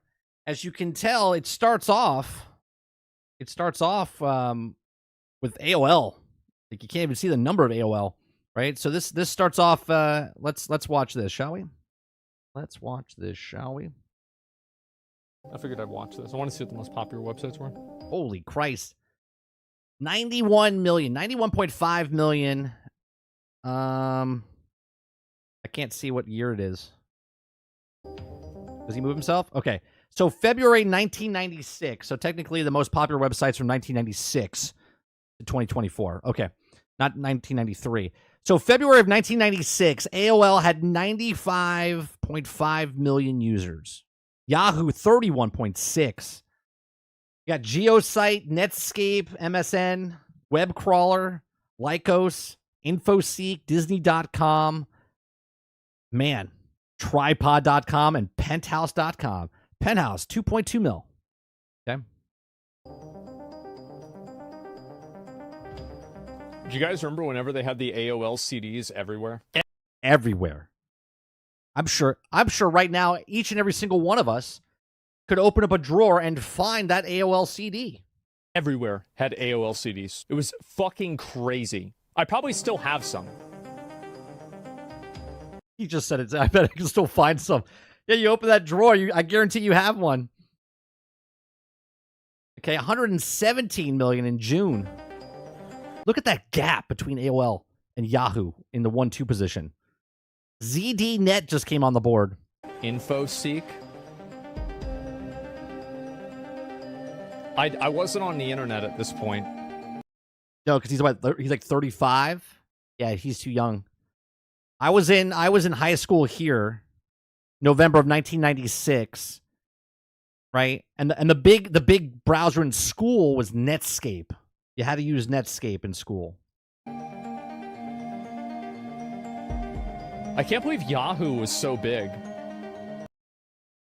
Is Yahoo? I mean, AOL is huge. I mean, Yahoo's big, but it got a lot bigger. Remember those commercials? Yahoo! Like they did all those commercials, man. They were everywhere. Yahoo in the early 2000s and whatnot. GeoCities, the fourth biggest website in the world. I graduated high school right there, June 1997. Well, May. That is nuts. Yeah. When I started college, right there, community college right there. And you had to use Netscape to log in to get your grades and stuff. It was like foreign. It was like, what are we doing? Can you just give me a piece of paper? Yahoo used to dominate? Yeah. It's crazy to think. January 1998, 315 million. 200 million more than Yahoo. Man, AOL was a beast back then. I remember whenever Amazon came out, my dad was talking about it. MSN making a little little rise. Surpasses Yahoo. That won't last too long. I would say about 2000 Yahoo takes off, doesn't it? Google. Oh, Google comes in. October of 1998 was when Google came into the scene. Oh. And it's not on the charts yet. January 1999, 506 million. AOL's taking the charge. Almost 350 million more. I remember Google whenever it was literally just the front page. And like yeah, I remember that. I would click the I'm feeling lucky button in like 5th grade in the year 2000. Yeah, I remember that. Look at Amazon, 56 million. Amazon in April of 1999 is not what Amazon is now. And this is monthly views, by the way. Monthly visits. For porn? No, I was still like a little kid. eBay? Yep, I remember eBay. eBay was huge. Here it comes. Here comes eBay used to be, the yeah, millennial. eBay was... So January of 2000, AOL's at 750 million. 776 million visits per month. MSN at 324 million, Yahoo at 194 million. Then you see eBay, 85 million, Amazon at 72 million, right? Google's still not on there, right? 2 years in, Google's still not even on there. It's bigger than Amazon. eBay was the place that you would buy all kinds of shit. The fuck is Lycos? I don't even know what Lycos is. Oh, here goes Yahoo. Yahoo's like, put it in gear. Yahoo. This is where you saw all the commercials at the football, during football season, Super Bowl. I feel like this is like right about here is whenever Google started to blow up. It's like 2000. There you go, December of 2000. The end of 2000, Google makes it on the board. Yep, there it is. It's on the chart. Look See, at this that. is, Oh, my God. Do you see that jump of Yahoo? Oh, my God. Watch this. It's like 2000. Yep, there it is. It's on the chart. See, this is, yeah, exactly, bro. I remember this shit. Bro, everybody was going. Oh, my God. Yahoo. They just took a buff. They're on, like, steroids at that moment. Google. Because then they had, like, Ask Jeeves. Remember that? Oh, my God. That was definitely the time frame of the Yahoo commercials during the Super Bowl and stuff. Right? But look at Google, right? Google in December Google started to blow up. It came up on the board. Look at this. It's like 2000. Boom. 2046. Then you go to January. Yep, there it is. It's February. It on the chart. leaps. See, this is, yeah, exactly. It leaps. In 1 month, it jumps up 30 million. And then bro, I remember this shit. Bro, everybody was going on Google. Just starts rising. Boom. Google. Yahoo passes they had like AOL. Ask Jeeves. Remember that? The devil Fourth position, Google. Yeah.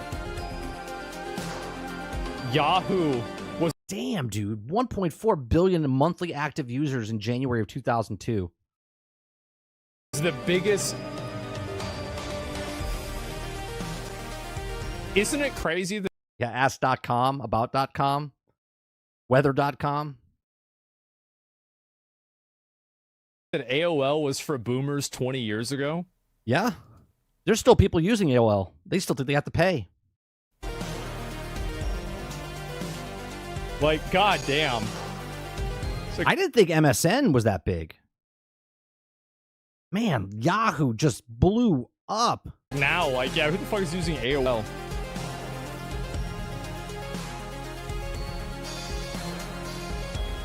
MSN number 2. AOL died down. People lost their discs. They didn't know what to do. It was my junk email? Yeah. America Online. 3.6 billion. And that's nothing. That's nothing. Right? Yeah, Google's about to introduce Gmail, Quintar.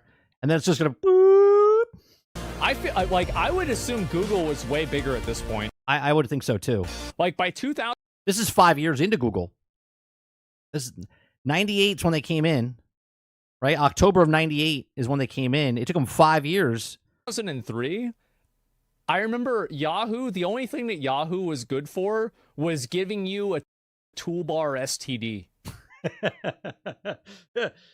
Well, the only reason in August of 2003, I was in tech school and I used Yahoo for Yahoo Sports for our fantasy football league. That's what I used Yahoo for. Like, it was like the meme where, like, grandma uses the computer for 30 minutes and you log back into the browser and, like, half of the fucking screen is filled with toolbars. Yeah, your computer had a virus because you downloaded something for Yahoo. And it's like one of them is just like a butterfly, another one's like a search engine, and then there's this one that tells you like what music is being played on the local pop station, and then there's this other one that gives you updates about like the stock of McDonald's, and there's a new one that gives you prices for what's this 2003? Yeah, those are at the prices for Beanie Babies. Yeah, that's exactly what the internet was back then. Exactly right. They tried so hard, they did.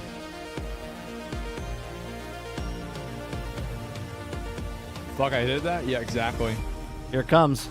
You see it? Google. There it goes. Facebook enters the market here in 2004.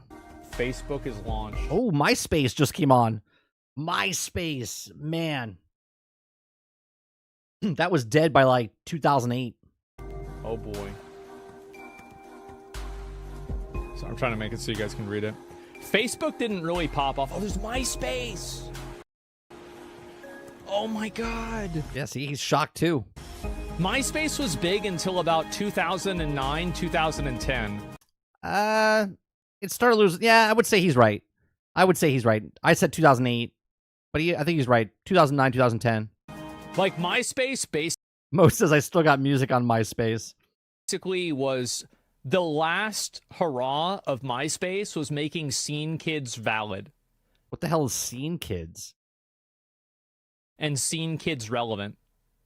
After that, MySpace I don't know what that is on MySpace.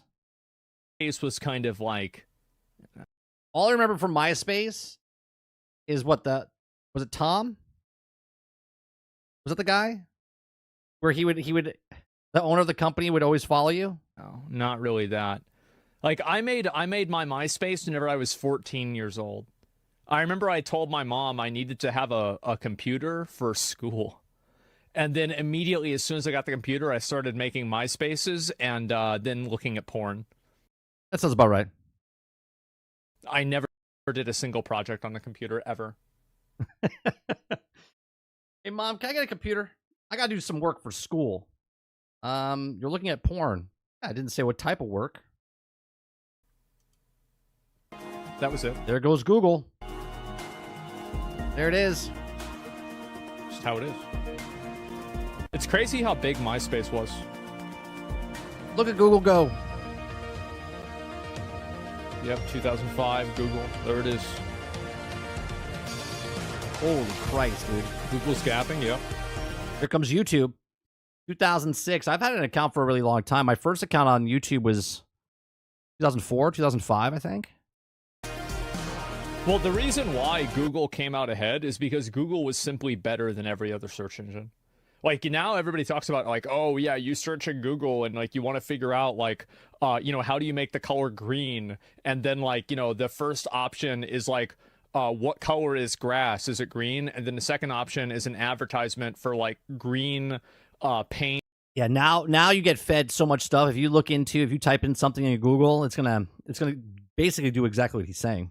For your car, and then the third is actually another advertisement for a Yeah, it's like your thing, 8 advertisements, green shirt, and then underneath that, there's like there's an article about Donald Trump apparently going to jail or something like that, and then under that is like a Google like a Wikipedia link to like a color wheel.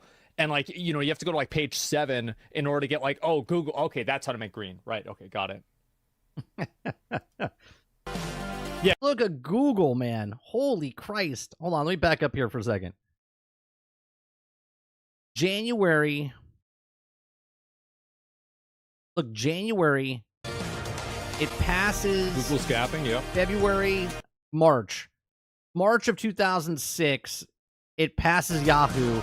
Well, the and reason then puts why it in its rearview Google mirror. came out ahead is because Google searching, let me pass this is again. an third. There's like that color wheel. Right. Okay. Got it. Yeah, your horoscope. Here comes YouTube creeping up on there. Google's all the way to the top. Ask is still on the board. eBay's still on the board. eBay's almost at 1 billion people a month. YouTube just pulling it out, man. Look at this. 2009, YouTube probably jumps a couple spots. I remember whenever Google bought YouTube, and I'm trying to remember like what I even thought about that at the time, because like I made my YouTube channel. When did I actually make my first YouTube channel? Let me actually look that up. Joined August 29th, 2008. So I must have made this YouTube channel. I made it right after I graduated from high school. I made mine in 2006. Well, the thing is, like, I was uploading videos to MySpace. I think mine was 2006 I was as well. born in like today's day and age. I would have unironically been 6 or 7 years old uploading content to YouTube. MySpace video, yeah, oh yeah, and then like Google videos too. Remember Google video? Google videos had video. was really good back then. Yeah, I remember I watched so many Halo montages with Google videos, and you could download them too. They were lit. Dailymotion was really good for porn. Yeah, it was. Yeah. Yahoo pushing back up. Here comes Facebook. Wait, when did Facebook get in here? Facebook popped in with Google Videos, and you could download them too. Facebook popped in April 2007. Lit. Daily Motion. Daily Motion was really good for porn.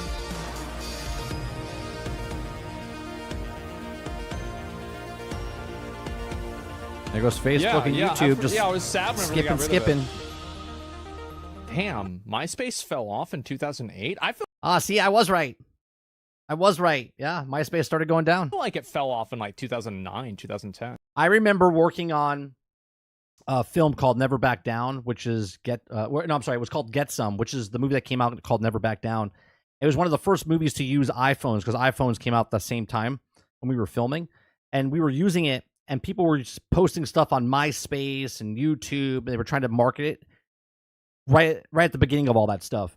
So I remember MySpace being a big thing because people would share their we would use it on set between texting, and people would post stuff on MySpace to, share set photos, put dailies back on so that people can watch it back at the studio. Because I made a Facebook around 2008 too. Like after I graduated high school, I made a Facebook to like keep up with people. Amazon, I'm surprised, wasn't bigger at this time. AOL, 1.5 billion, but look at Google, 8.3, and then all of a sudden Yahoo back at it again. Daily Motion still exists. Is Yahoo going to overtake Google? Oh, really? I don't know. Here comes Facebook. Wait, Yahoo started growing again? Yeah, November of 2008. That's weird.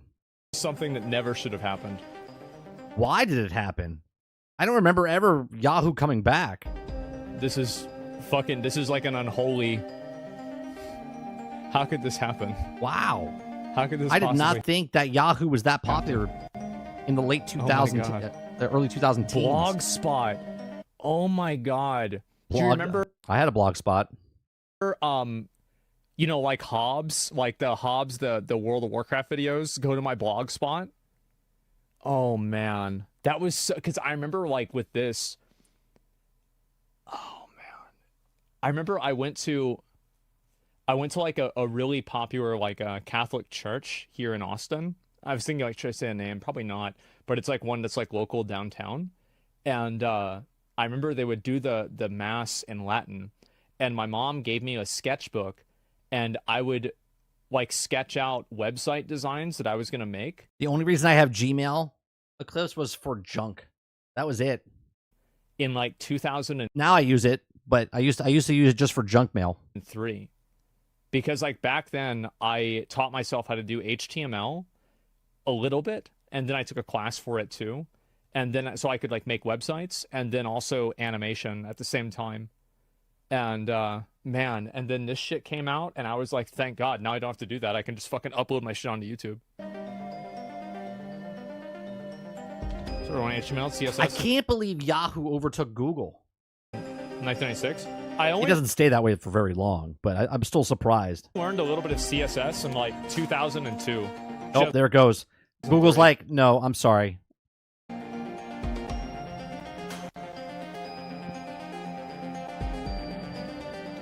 With HTML on every profile? Yeah.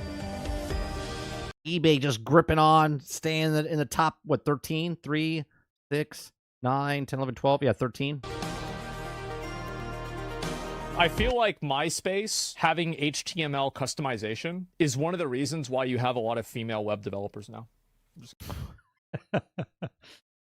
gonna say it. I'm just gonna say it. It's a fact.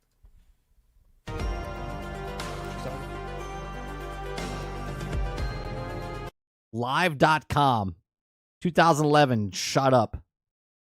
Came out of nowhere. Their pages were great? No, they weren't. They were awful. Every single one was so awful. Look at Google. 14.1 billion. And you have YouTube and Facebook coming up. I just used template. Oh, there's Twitter. Wikipedia. Wow. At one point, Google and YouTube both their stuff, 1 and 2. The reason why people needed Wikipedia in 2012 was so they could debunk the Bible, because a lot of things in the Bible were actually not accurate, and there were a lot of people on Reddit that found out about that, and they would look at Wikipedia to make sure that that was true. Is that true? Is that why Wikipedia came into popularity? Wait, let me read that again. Let me listen to that again. Wikipedia. The reason why people needed Wikipedia in 2012 was so they could debunk the Bible, because a lot of things in the Bible were actually not accurate, and there were a lot of people on Reddit that found out about that, and they would look at Wikipedia to make sure that that was true. Yeah, that's bullshit. Russia, or .ru is Russia.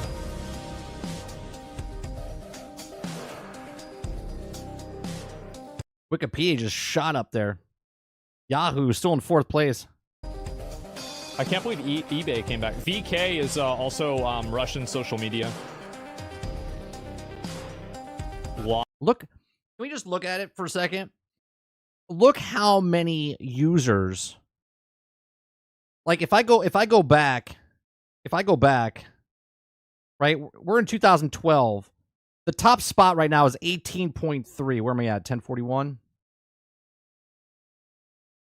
At 2000, we're not even at 1 billion.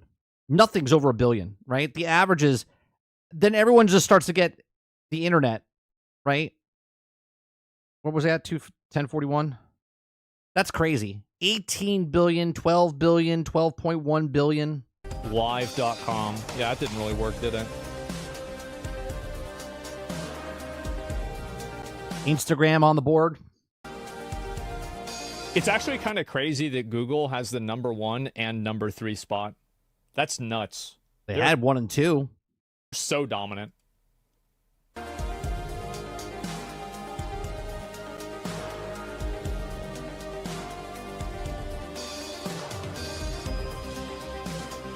AOL coming back.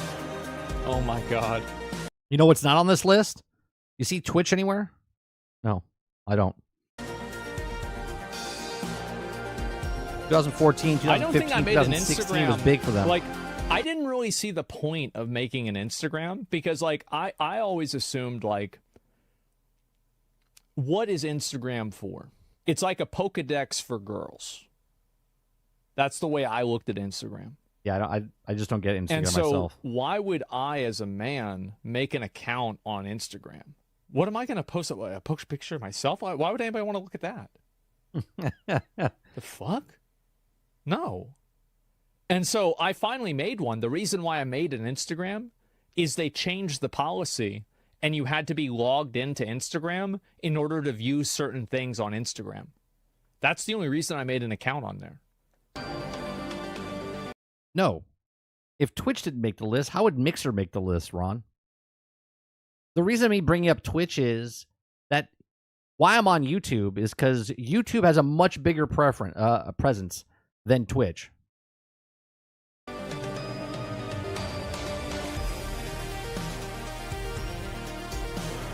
Crazy AOL is double uses? Yeah, AOL is still big. I'm going to be curious to see how much these numbers pop off on COVID, you know? Soon as anything gets close to Google, all of a sudden it starts to pull off. Like, look again, right? They're like closing in on the gap, and then all of a sudden Google's like, nope. I'm going to be curious to see how much these numbers pop off on COVID, you know? eBay surviving? Yeah, people still use eBay. What's Asterix Video? I know it's a porn site, but what porn site is that? Which one was the red dot? Not Pornhub. Pornhub is the what was that site? Oh, that's VidTubes, right? Is that what it was? That's what was it called? No, what was it called? Was it VidTubes? PornTube? No. What the hell was it called?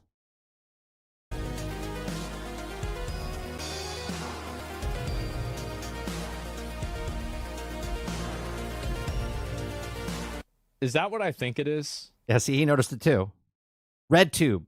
Is it RedTube videos? That's not what I Right? think it is. It's got to be, right? Yeah, yeah. Is it? That is what I think it is. That's correct. Wow. Yeah, porn became popular in December of 2015, huh? Look at Google, man. 35.5 billion.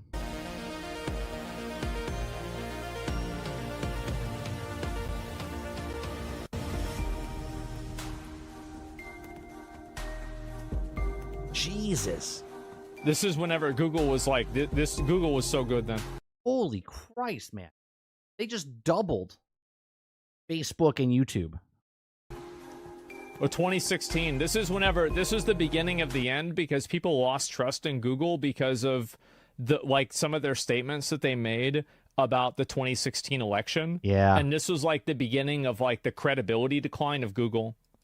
Yeah, yeah. Oh, there it is. Pornhub. Oh, man. Yeah, there it is. Yeah. I hope that, by the time that we get to like I love the fact that you can't put in what the name is. 1995 to 2030, like all the porn websites Yeah, it's Ornhub. are at the top. I just think that would be so funny. They put the asterisk because, by the way, the reason why they do that, just, in case anyone was wondering, is I was wondering. Please educate me. YouTube has like an automatic like text detection service in the same way that they have different detection services for nudity. And so if the video is detected with that word in it, it can get demonetized. And that's why they put the asterisk there. Okay. So it doesn't get hit by that automatic censorship. So basically I'm demonetized now. Got it.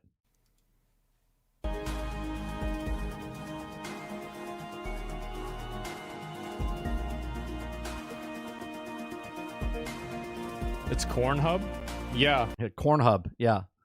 It's really popular for farmers. Yeah. What all farmers use. Cornhub.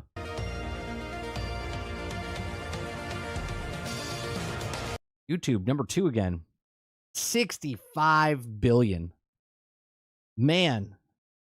June 2018. 65 billion monthly active users. Or monthly visits, yeah. Yeah, Facebook's kind of been falling off. I'm surprised Amazon's not even on the list now.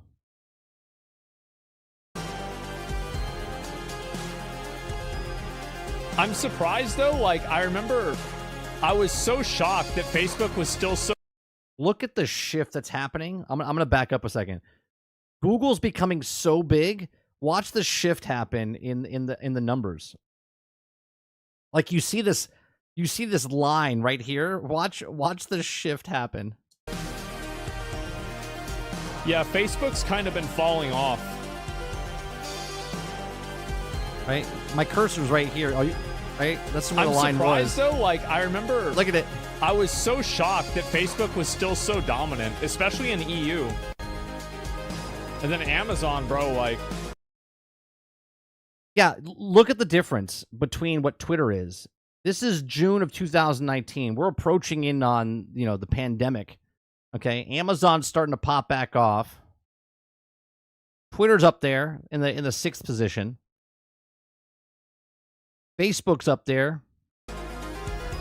What really brought Amazon up is... Look at that porn stuff going up. Fucking COVID and people getting all those deliveries and shit. Oh, there's Netflix. I feel like Amazon would have been higher. I thought Amazon... Yahoo's still holding on to stay in the top 10. Want to be like right here by now.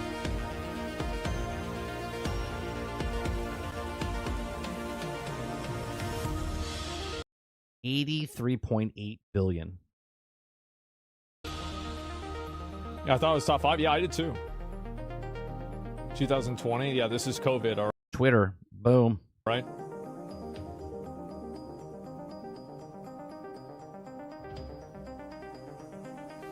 Yeah, we're this is pandemic right here. I'm surprised the numbers didn't go up more. right? So we're basically at this saturation point. And if you look at Twitter, right, people bitching about something, like a group of people on Twitter bitching about something is literally the minute of the overall people searching stuff on the internet. You know what I mean?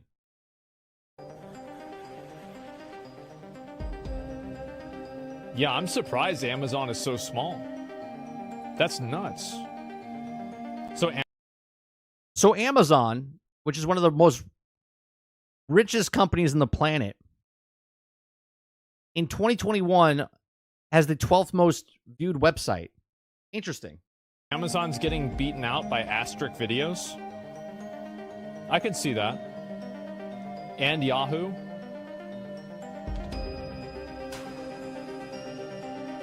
Man. I wonder if they're gonna have OnlyFans on here. And those porn sites, man. Look at that. Netflix and Amazon are not even on the list. Oh, Amazon's back up. Reddit, ooh. Reddit Elon comes on the Musk list. Acquired Twitter.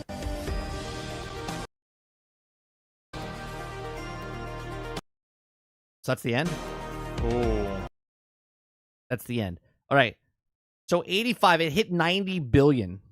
Look at the discrepancy. Right? Look at this. 85, and then number 2 is 30. Okay? 34.9 billion, almost 35 billion people on YouTube. Right? I want to know what the list. I want to know where, like, as far as video services, what site is this that you do this? I would love to type in these things to find out what users are. Right? That is absolutely crazy. Right? And I'm surprised. I thought this would be more.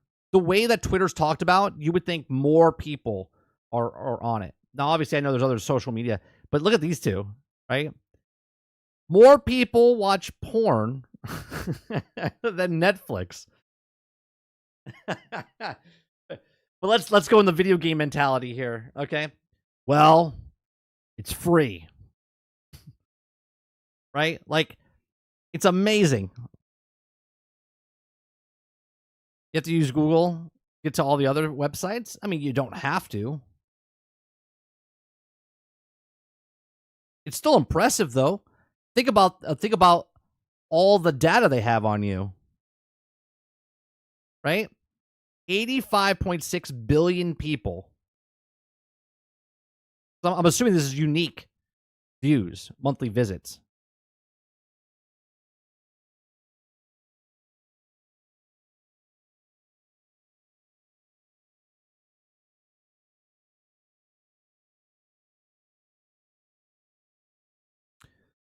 Yeah, that's crazy. And then Facebook, which this is all obsolete now because Facebook is no longer Facebook. This is Meta.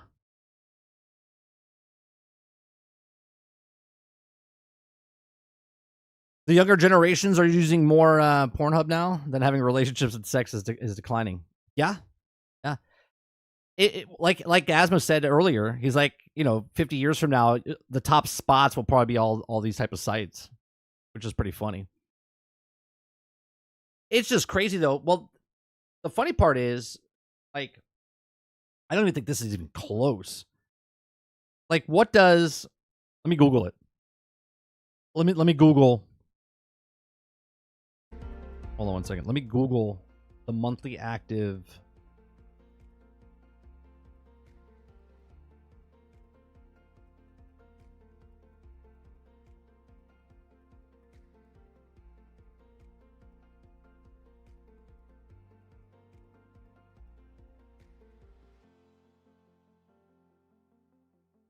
Okay, so today Twitch has over 240 million monthly active users. 140.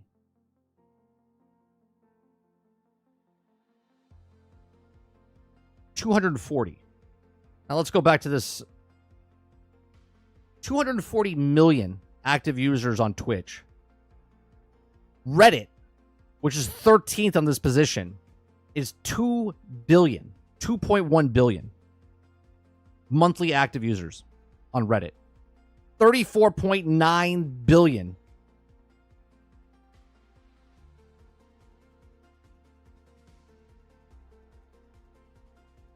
That's insane.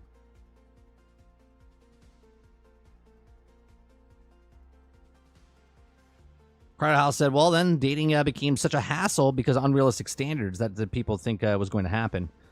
Z said, what's going on, Z? Does Google get a hit on this every month when people just check their email all day or open up their phone? Yeah, monthly active users. Yeah. It's not every time you open it up. It's individual monthly active users.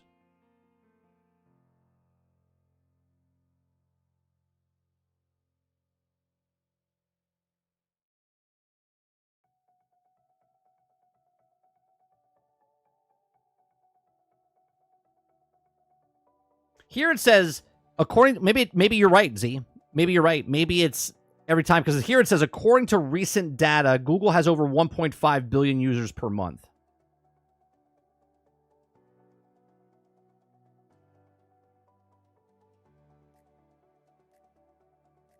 And YouTube has 2.49 billion monthly active users. And YouTube is half, okay? So YouTube has 2.49 billion monthly active users. That's half of the 5.04 billion social media users worldwide. Okay, 2.49 billion compared to 240 million. So it's literally 10 times the size of Twitch.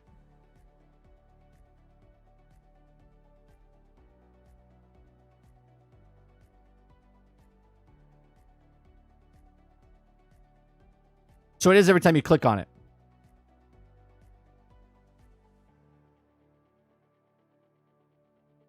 People search Google on Google to get Google website? What? You mean they go to Google and then they type in Google in the search bar?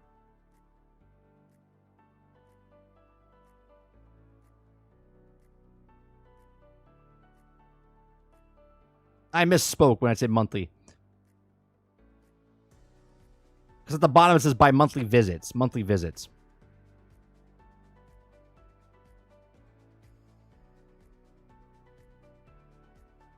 That's crazy.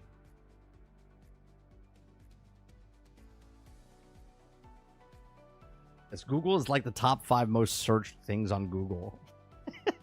So you're telling me people do this. They open up where it says Google and they type in Google to get to this thing instead of just using the search bar. Amazing.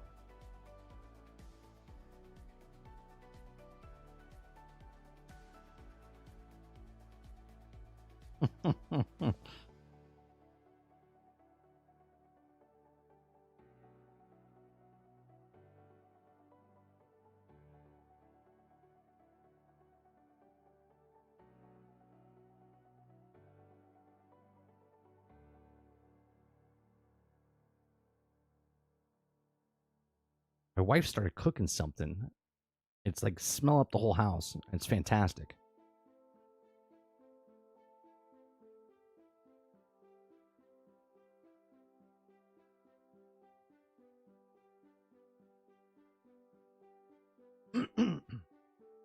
All right, but your phone gets updates on your apps automatically every day. So you think that clicks into it as well? So if I don't do anything with my phone, it's still activating.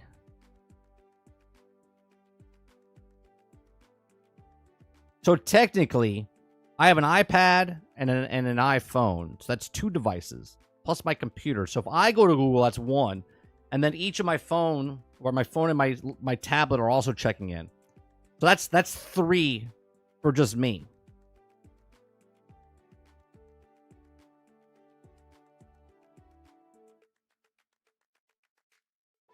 Yeah, so it's clicks per month. No matter what it is. Right.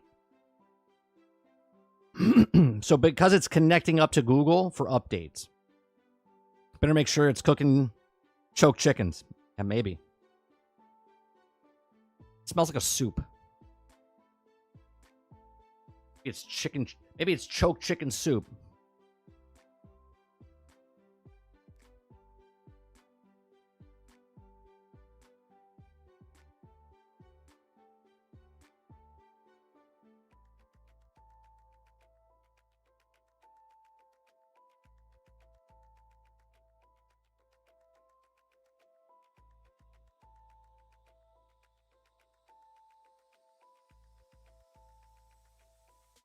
with the side of corn. That's right. maybe the corn's in the soup.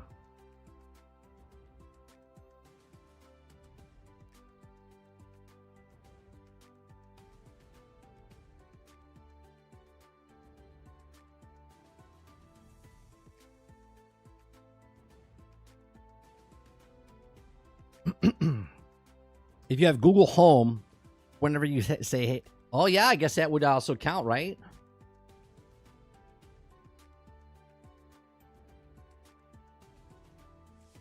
Interesting.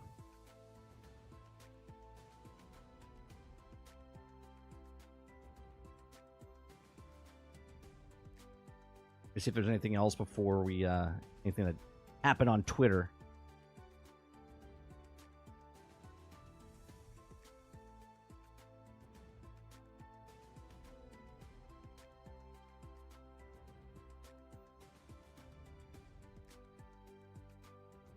Also, Android also as well, or Auto as well.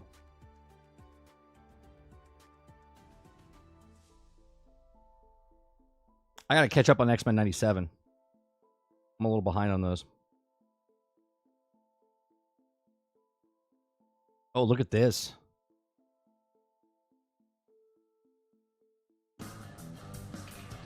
They have... Oh, it's not full screen. Hold on. I gotta put it up on the...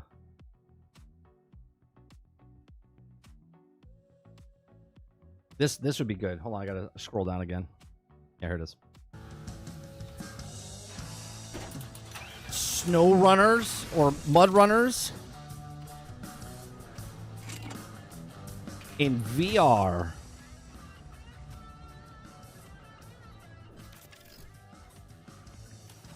Oh, yeah.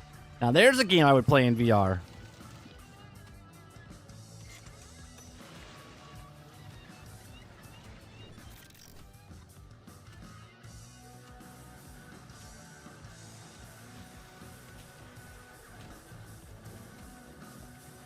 Doesn't look as sharp, though, I'll be honest with you. Doesn't look as... I mean, obviously, I get it.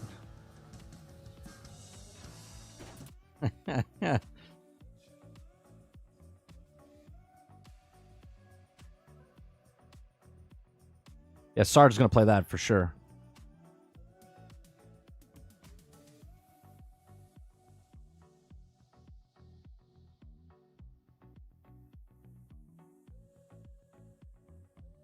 And offering you. Oh, we got an update. And now, a Federal Network special bulletin. We got an update for Starship We Troopers. are increasing our war efforts and offering you new, exciting career opportunities with tremendous growth potential. You kill anything that has more than 2 legs. Meet the new Vanguard. The Ranger is well suited for close quarters combat and scouting. Their excellent mobility allows them to explore and be more self-sufficient, supporting themselves for long periods of time. Storming onto the battlefield with explosive weaponry in hand, the Demolisher unleashes a formidable arsenal. With expert knowledge in all things explosive, the Federation's premier Demolisher troopers will easily be able to blast their way through the endless swarms of the arachnid menace. Let's not forget the Medic. Always good to have around in combat situations. The Medic provides much-needed mobile support and active healing to keep the rest of the Vanguard in top shape. The Sniper. Equipped with an array of long-range weaponry and jump jets, the Sniper is able to find tactical advantages and destroy bugs from a safe distance. Come on! You want some? Here's some! The Guardian is the Federation's foremost defensive juggernaut, equipped with hardened armor plates and formidable machine guns. And here's the logistical backbone of the Vanguard, the Engineer. These tactical masterminds are essential to base building and maintenance while also employing an arsenal of mines, the split shotgun, and Vanguard favorite, the flamethrower. Remember, citizen, with our combined efforts, these bugs are no match for us. Would you like to know more? Okay. So they added 3 more classes because there was 3 classes before, now there's 6. But did they just take the classes and split up what they could do into other classes? I'll have to go back and check it out. Sorry, I got the Helldivers. The underdog won. Well, technically, Starship Troopers would be the underdog because it's an independent company and not a company underneath a a big publisher. Technically, the underdog is Starship Troopers.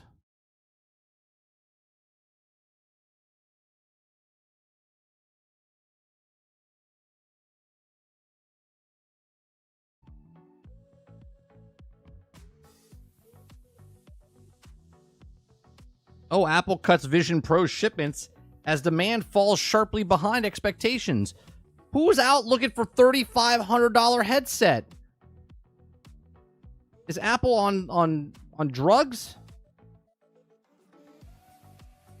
Of course no one's buying the $3,500 headset.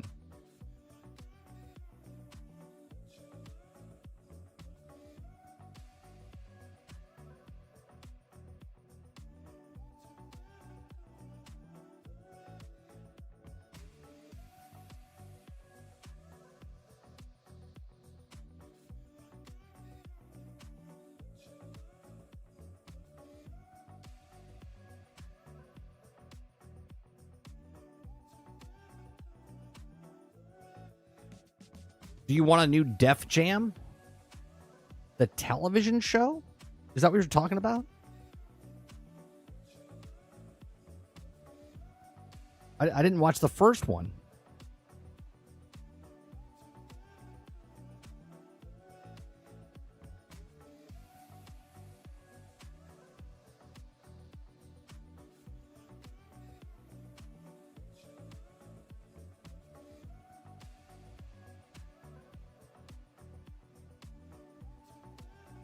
Is Def Jam a video game?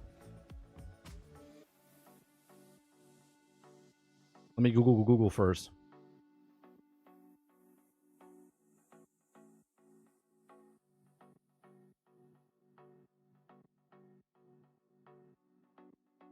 Def Jam Fight for New York? No, I never played that.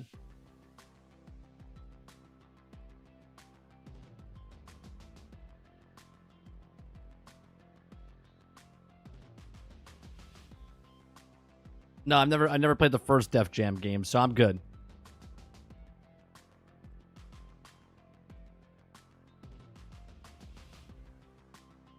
Def Jam Vendetta. Def Jam Fight for New York. Def Jam Icon. Def Jam Rap Star. Never played any of those.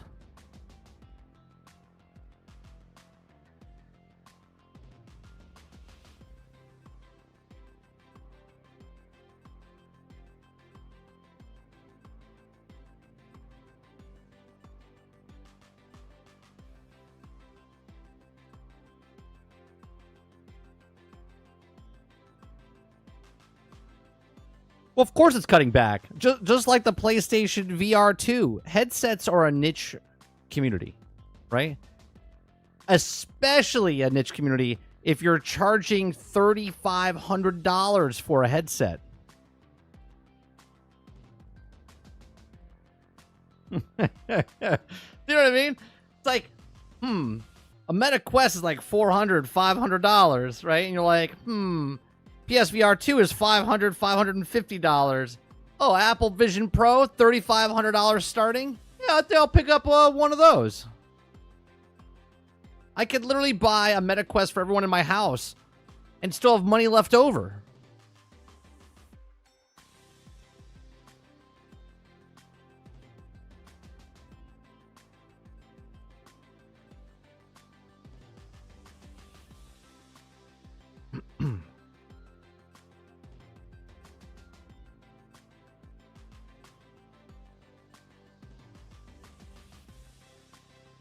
It was like Army of Two, but with one.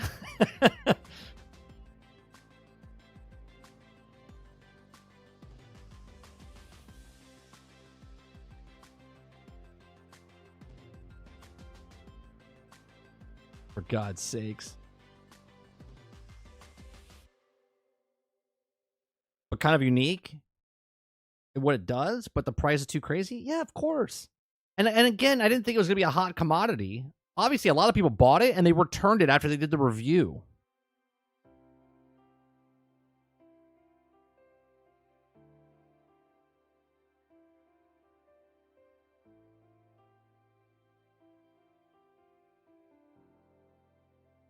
Sure, but the price point's completely different, though, Akuta Papa.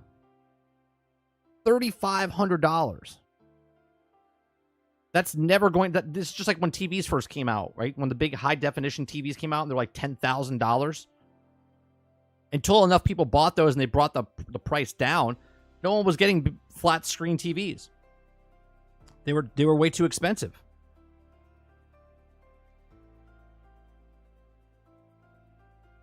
IGN gave Stellar Blade a 7.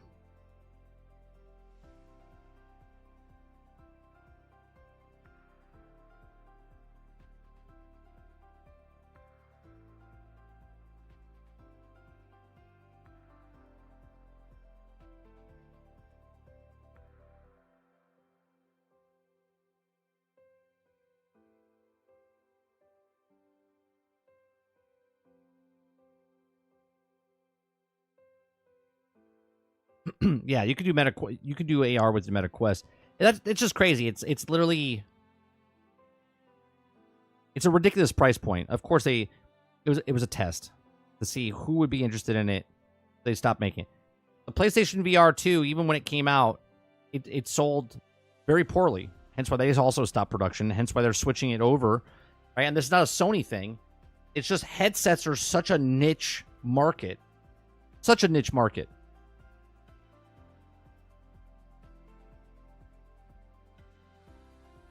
Apple screwed up by making it too pricey. PlayStation screwed up by only being able to play it on your PlayStation.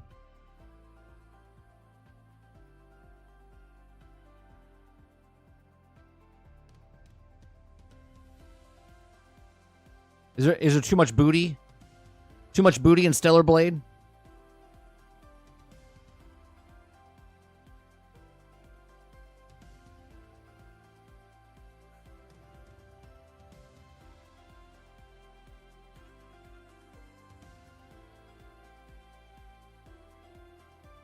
I bet all the people in Silicon Valley have one. They're all probably walking around with it.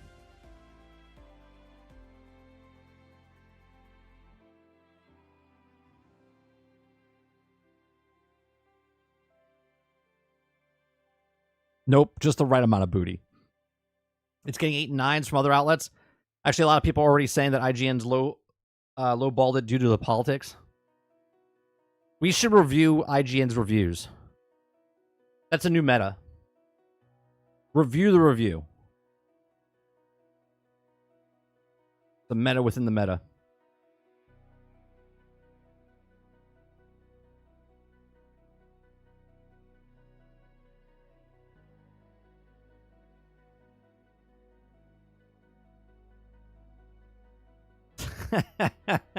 Altern says we should rename IGN 7GN. And then score it 1 out of 10. Well, we would always give it a 3. No matter what they do, Connor, it would always be a 3. You could say as much negativity as you want or positivity as you wanted on the review of the review, but at the end it would just always be a 3.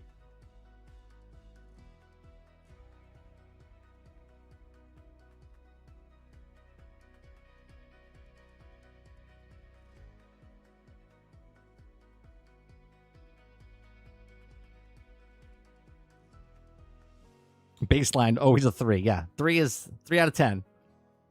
But I really like the way they reviewed it. I think they were fair. They compensated very much away from what the game is. I give IGN's review of a game 3 out of 10.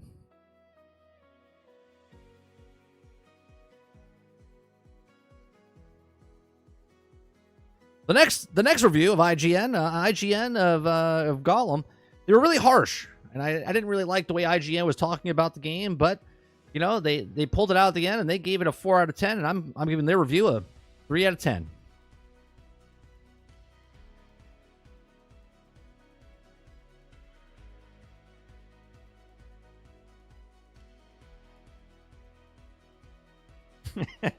No innovation, just copy other ideas.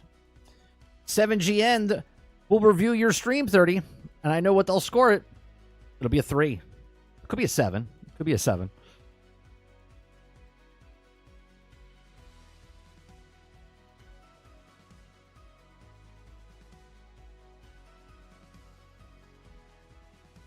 All right, what time is it? 12:30.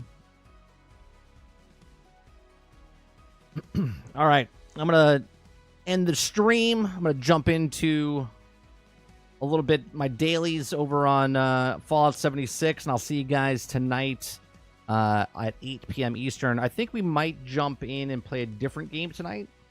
Not sure. All depends. We might try a different game out tonight.